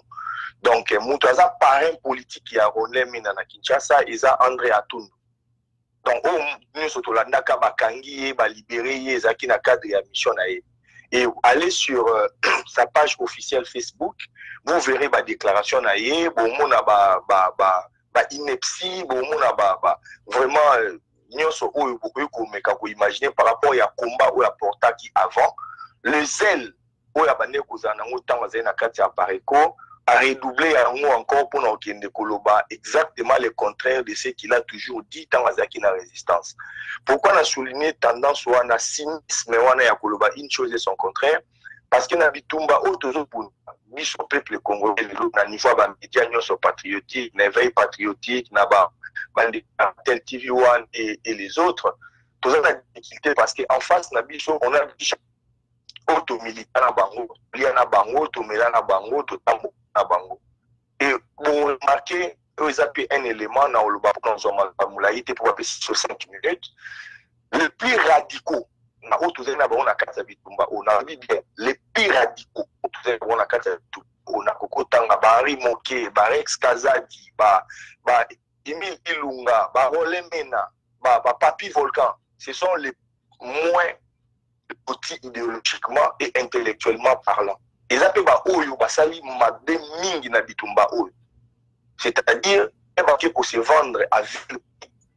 Quand ma vie na biso nyonso, même que Dino Will, yo compris en danger. Parce que bazana des éléments na biso, baïbi banda kuna biso, bazana numéro ba téléphone, baïbi école ba na biso tanga. Donc musala bango basala ya ko memela biso liwa. Il faudra quand même au niveau de la résistance soit tant il y a beaucoup à discuter, comme il faut comprendre la réponse, il y a donner un phénomène. Et quoi il apparaît qu'au Batumusu va s'épayer parce qu'ils ont cru que apparaît quoi qui est beaucoup dans la majorité. Moi je confirme, je dément avec la toute dernière énergie où l'appareil ne sera jamais du côté à occupant. L'appareil ne traversera jamais la frontière. On a de l'autre côté, la place mais la biso liwa, bon, mais ma pouf. Biso la réveil patriotique, comme dans le reste des médias patriotiques, savoir pour nous mener bitumba. Quand il y a des mensonges éhontés, tels que Oyuti Kobima, il faut que vous dénoncez à vous pour nous commettre pour souffler. On va la biso, on a pas autobenga ba avatar. Bandeko Oyo, bazo me la biso liwa, bazo me ma poufa, ou bazo ni pour négocier ba miette. Pour livrer le pays na maboko ya Angola. Merci. Merci mingi ndeko Tedi, merci Penza na éclaircissement na yo et sengo na biso ezali parce que tango tozu nouvelle oyo mbala moko to kontataki Kinshasa na kati ya Kinshasa to kotaki tina modindo Penza ndenge na witi ko mentionner yango ezali masekite to yebaki eloko nini salaki souci na bango ezalaki ya ko discréditer mouvement oyo etikali na kati ya résistance ya makasi ndenge na witi ko mentionner yango awa que bazali koyeba que résistance il fait panzana mais résistance ezali lokola vers de terre soki okati yango parti oyo kotikala ekobota motu mususu ya sika yango moni biso to lingi penza noyau ya résistance ezala touchete to lingi penza même a mokokoli ya résistance ezala touchete même épiderme nango ezala touchete nakoloba bona ningi na lobate que biso to yebi to tozali ko considérer que la parekonde ezali ko kumba résistance non biso nyonso tozali ba résistant et tozali ko supposer to bunda bitumba ya backup to mitalaka parce que oyo koyeli bango ekokwela lobi po koyoka maître Dino to suto yoka ki yango ngai na kamata risque ya kokende kokota na kati ya building ya baluki ya Congo et puis ya moto ya mukete et pas Madeleine Albright aza actionnaire pona kokende ko menacer mende lobby babimiseli article babi na kende ko luka menda pesanga misolo et c'est ça et comment on a battu mosusu bazali ba combattant ba résistant bazali ko sala ba commentaire ya ko se moquer. Voilà, merci mingi vraiment dans des côtés dit vraiment à koleke pa na biso pona couper ces éclaircissements oyo. Tozalaki na souci makasi ya komona que ceux qui te garder silence moulaï et kokoma qui ne disent un mot consent.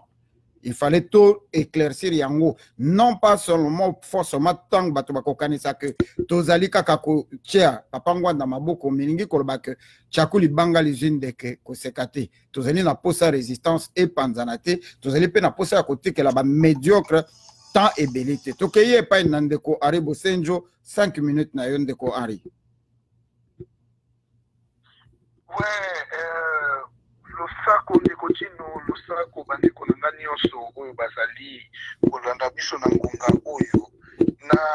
lingaki naluba merci mingi na Ndeko Tedi na kofongola penza makanisi ya ndeko nyonso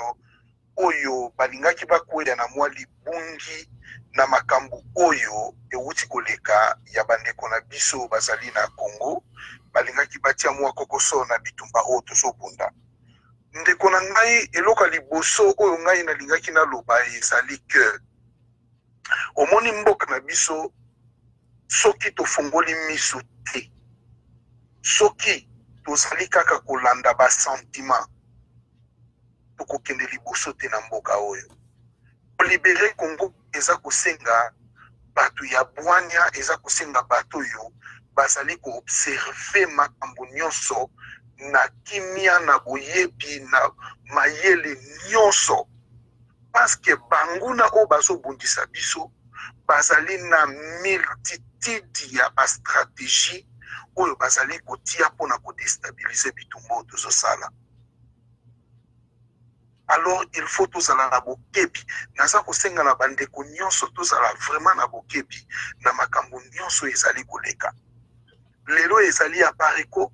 lobi ekozala Ndeko Dino lobi ekozala nga lobi ekozala ndeko mususu bazali koluka kaka bandeko nyonso oyo bazali kobunda na vrai mpona badestabilize bango bandeko oyo bayebi baza na souci ya Congo baza kobunda vraiment mpona intérêt général il faut basala na bokebi bafongola misu mboka na biso ekomi kokende na nzela moko ya mabe na utaki koyoka ndeko na ngai fourmi rouge autaki kobeta mwa CT mpona koloba koya ya Papa Mosengo na Canada ezali bien Papa Mosengo azali papa na biso ngai na kosepela Papa Mosengo aya na Canada kutana na bandeko na représentation ou soit aya na Congolais alongola nano koya kokutana na bandeko na sima ya catholique parce que ndeko ba Congolais ebele bandeko na biso des fois nga na vandaka na mitunaka est-ce que bandeko na biso baso comprendre qu'est-ce qui se passe au Congo mboka na biso eza na ba ennemi tellement ebele mboka na biso ezali mboka moko ezobunda na monde mobimba mbela oyo ba Congolais ezali mbela oyo biso tozali kobelela bandeko na biso ba Congolais tosangana po tobunda po na Congo mais tobunda po na Congo te motu moko aya aye na sima mokongo na ye azali na eloko moko amemi na mokongo amemela biso eloko ngo akoya komemela biso ezali nini ezali moko ya banguna o bazobundisa biso na mboka il faut tosala mayele na makambo wana nazali pe kosenga na bandeko nyonso parce que Ndeko Dino na likambo oyo ngamu aina loba mingi ezali te parce que tango na yokaki na landaki video wana bokebi na fandaki ngabino mais bato basali koloba ke ezali ba membre ya Apareko oyo baye ko rejoindre FCC mais balobaki te ke Apareko eye ko rejoindre FCC à partir ya wana esengaki esalaki ke nazala na mwa bokebi kolanda malamu avant que na juge ke Apareko ekomi allié na batu ya FCC. Merci. Mais lelo esengi malamu bandeko nyonso baye ko comprendre lelo biso tozali kosenga na bandeko nyonso tolemba te mboka na biso ezali na bitumba ya makasi mais tokobunda ti tokolibere mboka wana obligé Ingeta merci mboka na biso on est ensemble na zosi maloba na bandeko et puis soki liloba ya suka ekozala naza na nzela naza kolanda merci ndeko na ngai. Merci mingi tokei mbango epai na Mama Rose soko ozali kolanda biso tango kozwa maloba kanga récepteur na yo banda mbala moko koloba parce que ozali live soko ozali koyoka biso récepteur na yo ezali na quelques secondes ya retard yango esalaka que ozali koyoka bato bazali kozela bayoka yo. Mama Rose tozonge pa na yo malobe pa ina. Allô, bonjour Franga. 5 sur 5.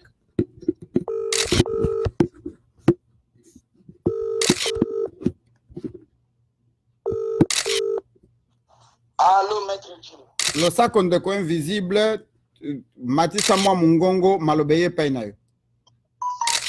En tout cas, matondo mingi. Bande ko bazolanda ngai.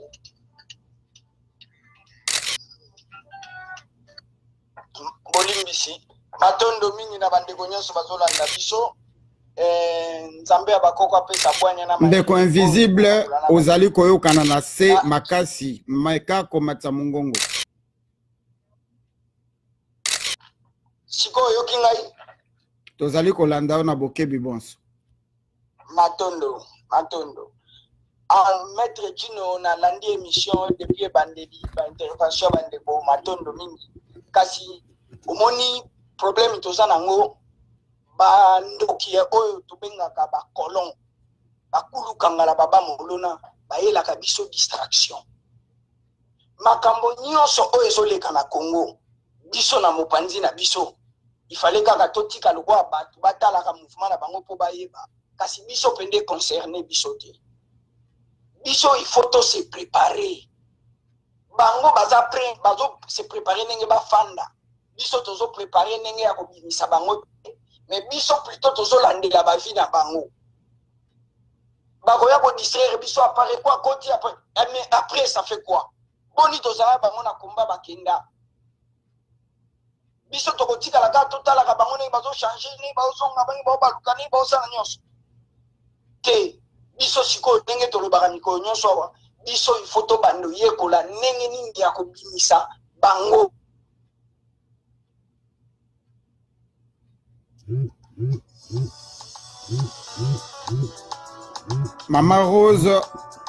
Mama Rose tika kobenga biso tokomeka kobenga yo ozali ko déranger bande ko bazali na ligne tozo pesa yo maloba ozali ko lobelo côté ekomi kokoma dérangement bolimbisi penza. Ndeko malobe zonge pa na yo. Matondo mingi. Batu wana oyo bakonzaka bango ba individu baza na Congo tofandaka na bango awa. Bango nde bazolandela mouvement na biso. Bazolandela éveil ezokota. Yango wana ozomona bako préparer boye babaloli po bazolandela éveil na biso. Sikoyo biso ulie totikala na éveil ya kotikala. Il faut to matise éveil. Siko il faut to kende na programme ya kokanga bango na maboko. Toyeba ndenge nini banani ba kokanga boye banani ba kokanga boye to lobaka mikonyoso. To mekana nuko beta na masolo boye ya ba idée ndenge tokobotola bango mboka. Ndenge nini tokozwa bango. Oyo nyonso bango ba osala kuna epai na biso to sango lokola distraction. Donc nazaki na mingi ya koloba te kaka moke yango wana. Mais biso tozala mabongisi awa le 13 juin awa na Londres bandeko nyonso bakoya eko sepelisa biso mingi matondo mingi bandeko balandi matondo pe na yo maître. Merci mingi merci penza na bino nyonso bozalaki na biso na poko ya lelo nakanisi tokokende ko soki sana kosala moi conclusion liboso bandeko o bazwi maloba te bolimbisa ngai tokoki koleka minute oyo to prévoya kite je sais pas je suis en train de voir s'il y a une personne Maman Sylvie. Parce que maman ezalaka moi pas si pona ko zangisa bango maloba. Maman Sylvie toye pa ina yo. Losako maître Gino. Losako Maman Sylvie. Losako na balandi nyonso éveil patriotique. Na lundi ba intervenant nyonso ba intervenir avant nga mingi a kolobeza sufute po balobi nyonso. Balobi presque nyonso nga et loko en fait nga nazo talango de l'autre côté la médaille. Il y a revers à médaille. Namon yango bien. Modèle babandi ko boka mabanga na résistance, ça veut dire que et comment l'accepter que tozo déranger bango. Résistance ezo déranger bango. Moi je ne vois pas seulement la Pareco. Nazo mona ndengo utakolo baba RCK ezali ba CNRC ezali Apareco ezali et quoi il y a Pareco. Quand on est bande ko baba kiboso et quoi ko la RCK et quoi ko la CNRC mais et quoi il y a Pareco. Donc, toujours qu'il y a dans le sens que, et quoi il y a résistant, donc, on en a bien. Et là, qui c'est que toujours dérangé par le pénza, tout compte qu'on peut mettre Dieu autant même ça qu'on a vu, la bête à la cette, continuer qu'on l'oba. nayebisa ko message na bino ezokoma peuple azolanda bino bomoni yango sikoyo na retenir te mpo na bike bato bazozela ebele bato nyonso makambo nyonso na ngai nalo bagénéral bamoela balobi yango bato mosusu baleka liboso na ngai balobi matondo na bino nyonso merci nazongisi lomalo merci losako mama nasepelaka mpenza likambo na temps orespectaka yango lokola eloko mosusu tokeye epai na mama ani losako epai na yo. Bonsoir Papa Gino, bonsoir Bandeko, nyonso tu bakolanda biso na ntango oyo. En tout cas, na ye liboso kopesa yo nanu ba bonne convalescence, soigne-toi bien, toka kozaki kobela. Nzambe oyo tozosambela nzambe akongwa zongisela yo nguya, santé, parce que toza na besoin na yo. En tout cas,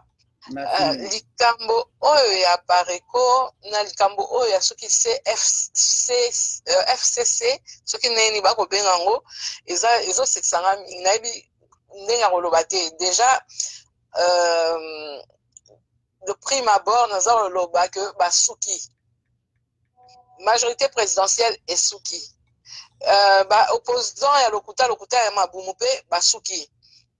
ndenge kaka tolobaka bayaka mpo basala diversion bayaka mpo bakoka kotia semer désordre na bango mais ils sont eux-mêmes pris à leur jeu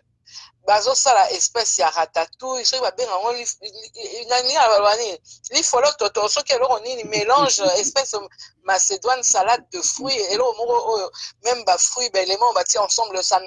eza kosimba te mais sikoyo balingi babebisa lisusu ka mwa bastion oyo etikali awa oyo biso tozali barésistant ngala moto apareko te me ngala résistante donc soki basimbi bameki kosimba mwa bato oyo etikali awa oyo tozobundela mboka bec et ongle yango nde bazolinga kodemantle balingi kosilisa yango bien kopanza biso kitoko lokola katumbi akokaki te il faut bamisusu oyo batikali na Congo kuna babanda kobalanse bamisili na bango ekosimba te omoni likambo tozoloba mpo na nini tozoloba ke il faut mutu azala congolais de père et de mère tala Roland Mena azali nani tokotisa na kati na biso tosungie tovandi na ye ala ye kaka mutu ake kotekisa bato tozomona bakatumbi lolenge moko tomoni sikoyo yaya na ye kuna kosa chasse garde ye atikali awa alobi oyo je lave mes mains je laisse tout. Pourquoi son frère est là-bas? Donc il faut tout ça l'attention. Il faut faire attention.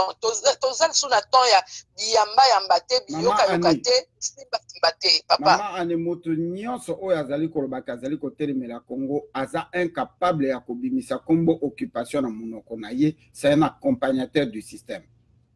Parce Exactement. Que même bébé ayebi lelo que mboka na biso ezali sous occupation, il y a communauté internationale où est mis en place par le Rwanda, c'est sur noir et blanc na ba document nyonso et même le président Obama o yazali moko ya baloki ya Congo lo bakiango si les Congolais veulent sortir de balingi kozwa bosomi na bango bingango bosomi souveraineté, donc il a considéré que le pays n'est pas souverain.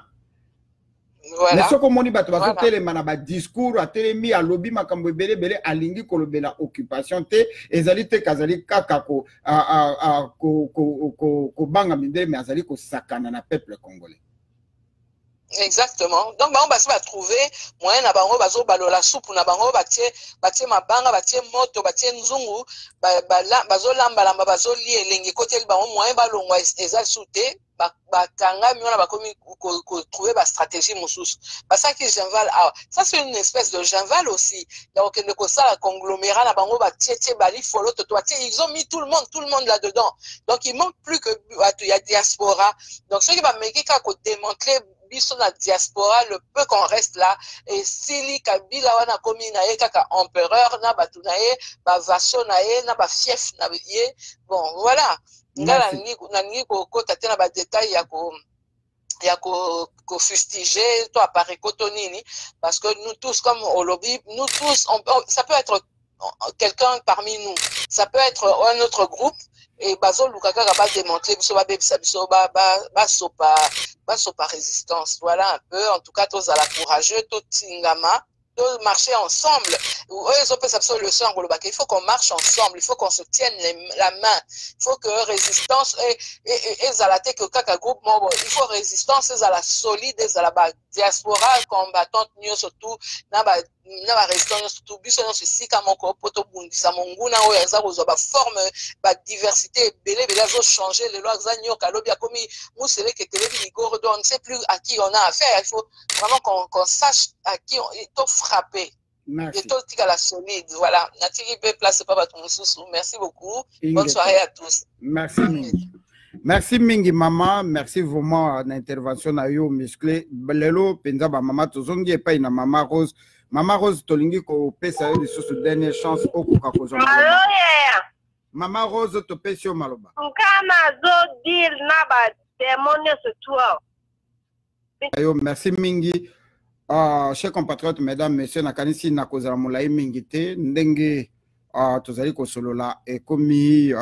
zali pena na moyen ya kokota na modindo ya masolo te lelo tosali eloko mbango mango to improviser yango poto komeka ko clean up ndenge tolobaka tokei na epai na ndeko Alain Bokanga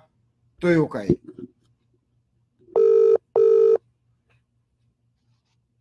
Allô. Losako ekanga. Losako ndeko Chino Will. Losako pena ba compatriote nyoso oyo tozali koyoka na biso nyoso na poko ya lelo. Na landi na bokebi ba intervention mandeko nyoso. Ngana olobaka na ba quelques secondes. Tango nazui information oyo. Naza muto appareil côté, il faut que les choses soient claires. Nazali pour ou contre appareil côté. Mais ezali l'une des plateformes où ezali parmi ma plateforme nyonso etelemi pona kokundela mboka na yango. Alors dans la suite nouvelle on a qui apparaît à s'associer na FCC. Ouf. Na tiraki moi soupir moko. Comme naza mutu moko na lingaka kokende na ba spéculation te. Il faut toujours vérifier information. Net naza na Londres awa. Na tomboli téléphone na ngai na bengi na l'un de cadre responsable direct ya Parico à Londres qui est aussi un ami personnel na tunier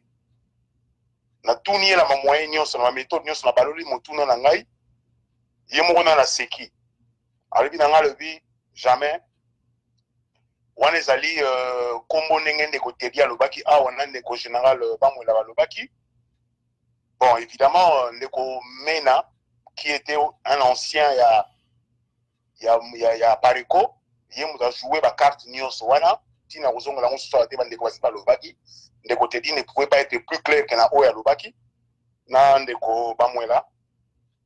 Donc, Ndeko Oya à Londres, awa ya cadre direct, responsable à Parico, c'est faux. Étant dit, tout solo naye, et là, on a rebattu la piscine sur la bandeko. Ce n'est pas pour nous pour Kulutu honorer Mbanda. Il faut peut-être qu'on reconnaisse naye Constance naye à Salakanango. Ce que je reconnais en ce monsieur, il est constant. Na position naye. Depuis à Zoyango, il est là dans la position moko. C'est-à-dire que elle est position au sololana pouvoir il y a imposture aux anakati ya Congo te. Donc elle est à la choc makasi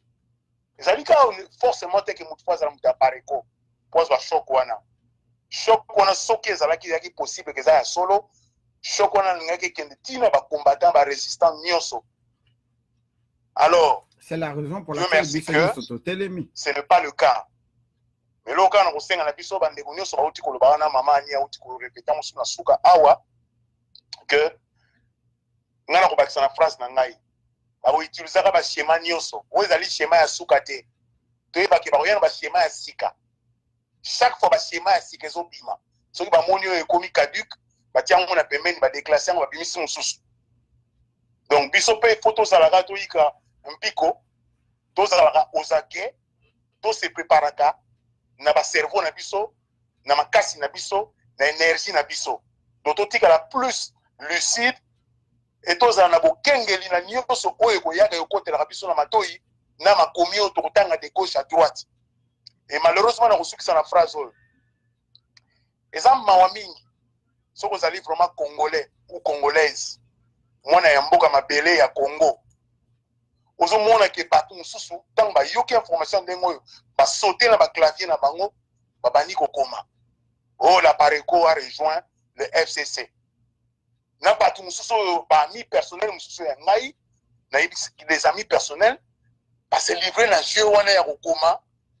nayebi te ndeko Tino Will soki towelelaka primeur ya information bato bakoma kowelela primeur ya information ke ngai na mutu alikoso mutu nakomaki. Mais qu'est-ce que tu as écrit? Tu as écrit des fadaises, tu as écrit des âneries, tu as écrit des inepties. Nasuki wana. Merci mingi ndeko yokani na bokebi bonso bana somi ekolo Congo vraiment bandeko bolimbisi soki na lobi na pesa bino nyonso maloba tokolala awa tozali na ba contrainte ezali kosala ke vraiment lelo tosilisa na tango yo lobi pezali mokola musala ndenge na prometaki bino soki lobi vendredi et que programme n'a pas changé par rapport il y a rendez-vous il y a médecin tokokuta na awa to solo la likambu ya RDC lobi toko fongola mutu nyonso akoya akobeta oyo ya zanango c'est-à-dire que nakocha sujet na ngai lisopolele ndeko na ngai lisopolele na bosani yote merci ndeko na ngai lisopolele tupesio maloba liboso na sala conclusion.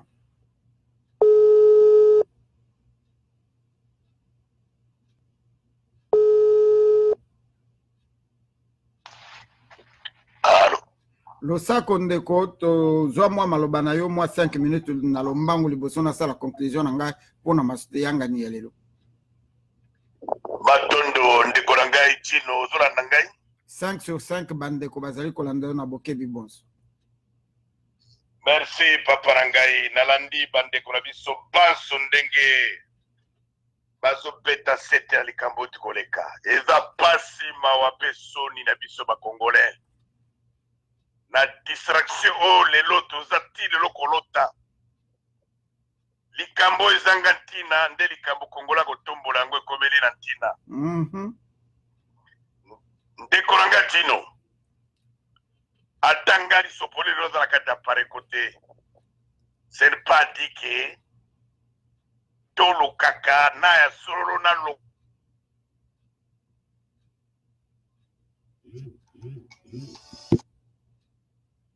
epesa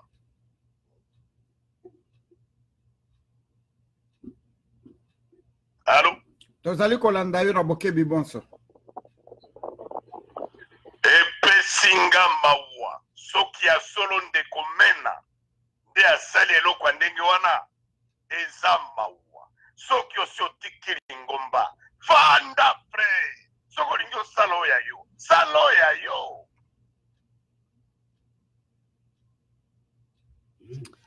Ndeko oyo azali kobenga biso na numero ya California bolimbi soto kamataina. Tino. Oui, kende na mwa lombangu bolimbi sipenza na bakaprisi ya teknoloji malobezonge paine. Na mokuse bana mboka boye baete mboka na biso na baboka bapaya. Boye baete bandeko na biso azali kokufa butu moi. Poza la distraite d'aba confusionniste matondo nazongi solo maro bandeko na ngai. Merci mingi bolimbi sipenza nayebi que mutu nyonso penza lingi apasola poke na bokebi bonso. Merci Grégoire Watupa, merci na bino nyonso tu bozali na biso na poko ya lelo na moni ndeko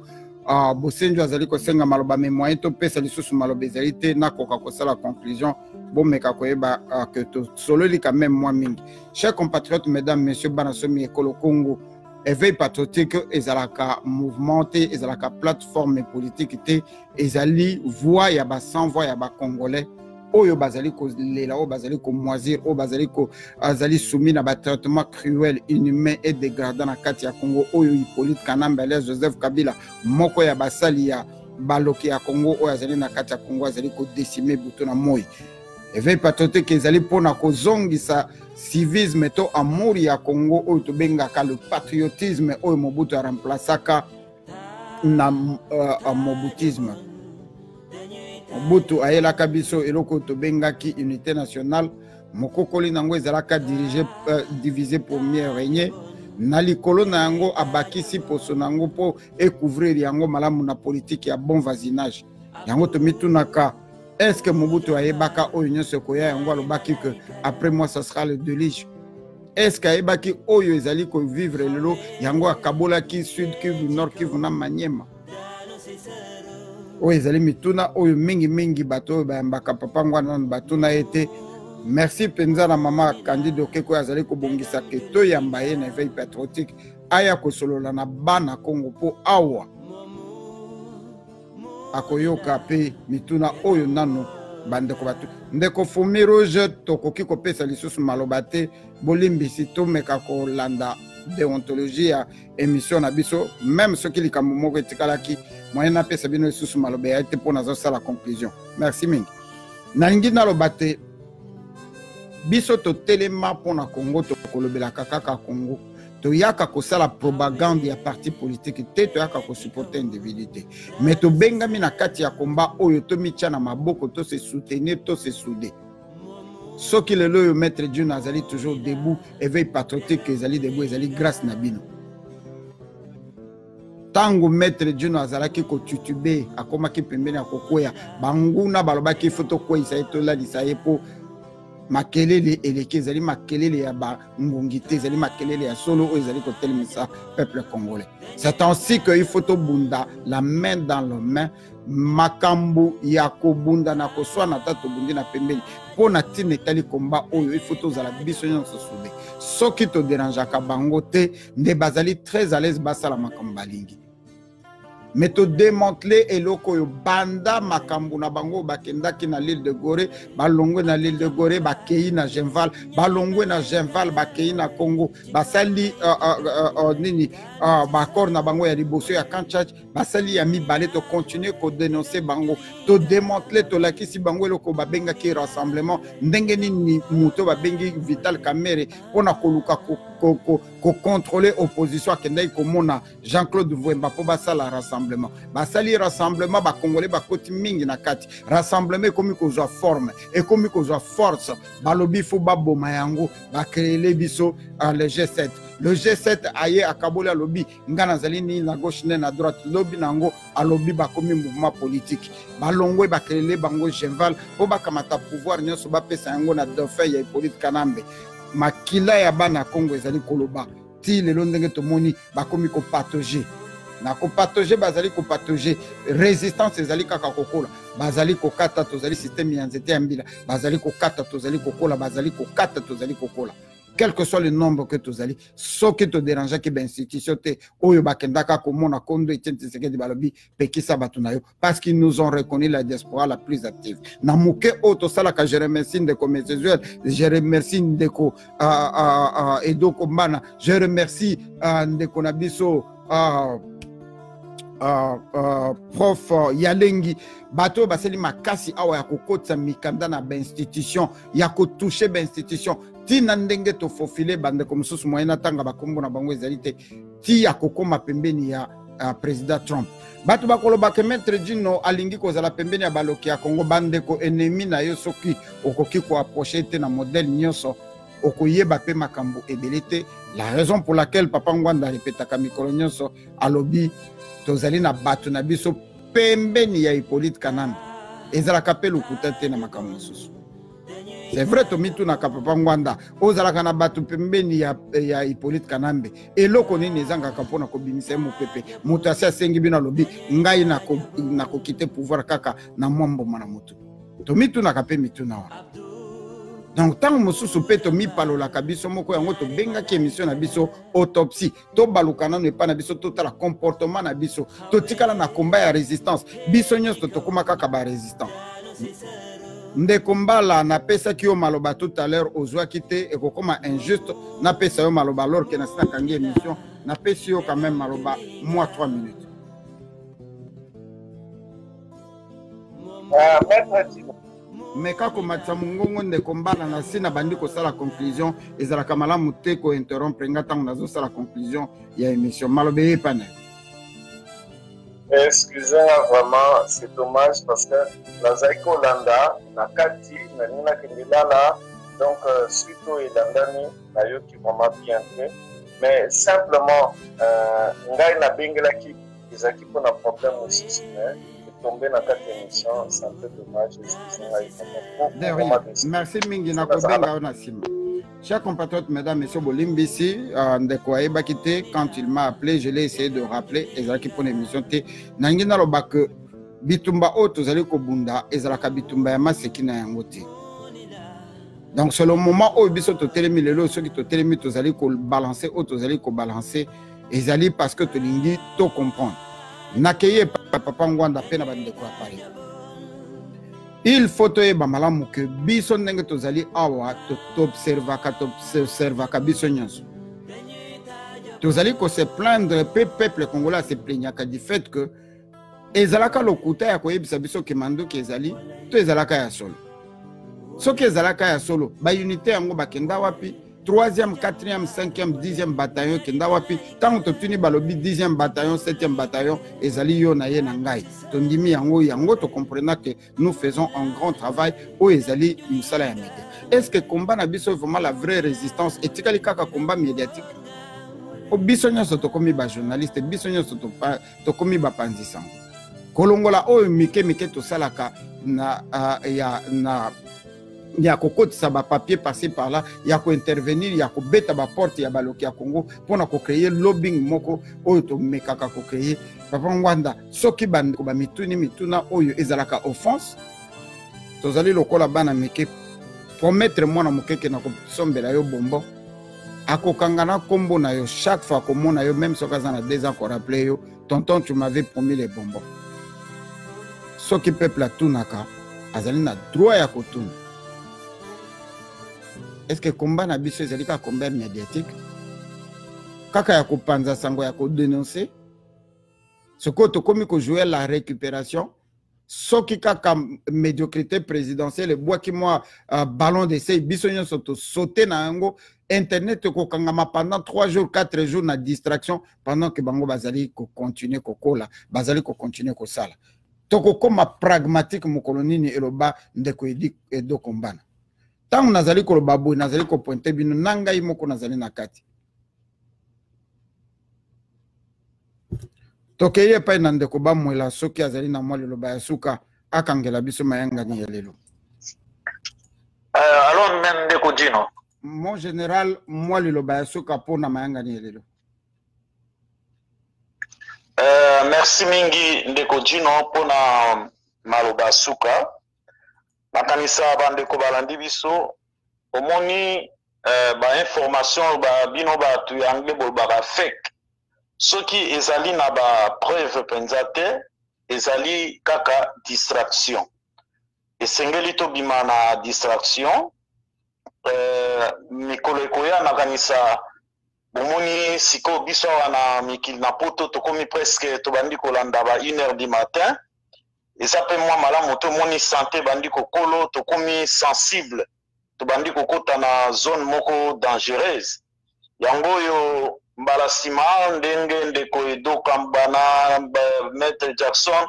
bo bandolandaka biso bilandalanda pe na ba live oyo bando tombe ba 14h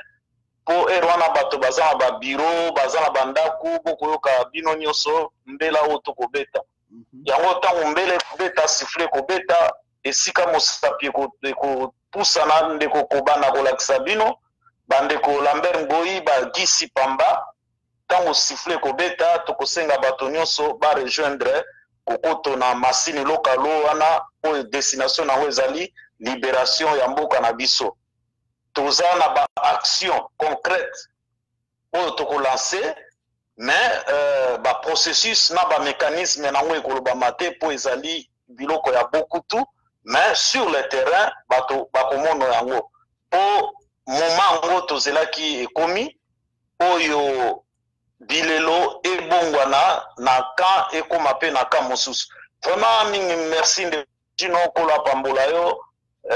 topema mela mwa mono tola la mwa pongi nzambe abate la biso lo biso ki makasi ezali tokutana lisusu pona ko partager na bandeko na biso blongo nya pe matondo epa na yo maloba omboka. Merci mingi. Ezala ke sengo ako partager na bino. Merci mingi. Na bungi na moi malobananga du fait que bandeko bazala ko benga en même temps que je parlais. Donc monsieur Alelo, tu as improvisé en gros rapidement pour na kolobake. C'est comme ça que nous devons travailler. Il faut tous se soutenir. Même ceux qui te supportent à te partager à kabaïdete, mais na cadre veille patriotique. Tout ça les monsieur pour na kolobate que biso nyonso. Tozali batu ya Pareco, mais la Pareco ezali force moko ya résistance loko la RCK, loko la CNRC, loko la ba plateforme mingi o ezali ko faire partir ndenge bolanda kabiso na radio na biso ya Ratel TV1 nyonso ezali la résistance. Loboko moko ezali na posa ya 5 misapi po ekoka kokoma ebotu. Et force na biso kozala toya ko se soutenir à temps opportun quand il faut se soutenir et bondi makabiso ba panzisango soki to moni likambo malamu te muta ko yaka na intimidation akozala kati awa ne veille patriotique to zala kana biloko wana te boko bangisa biso pe na ba français na binoté donc à bon attendeur sali parce que biso awa tozonga kasimate tozala kapé na posa tozala intimidité ki mezala na mabota na bino nakanisi message est passé tozonga na masolo ya solo tokota na masolo ya modindo to démentir to meka koyeba ndenge ni toko démanteler complot o ezali ko salama. Chers compatriotes, mesdames, messieurs, laissez-moi vous faire savoir que le vrai dauphin ya Hippolyte Kanambe ce n'était autre que Moïse Katumbi. Tokozongela yango. Merci mingi. Bolimbisi, Jimmy Ajanga, Kangela Biso Miziki, Naganisi disque c'est Toboki, Makele le pendele ki makasi, Nalobi Boye, Ingetande, Tokutana.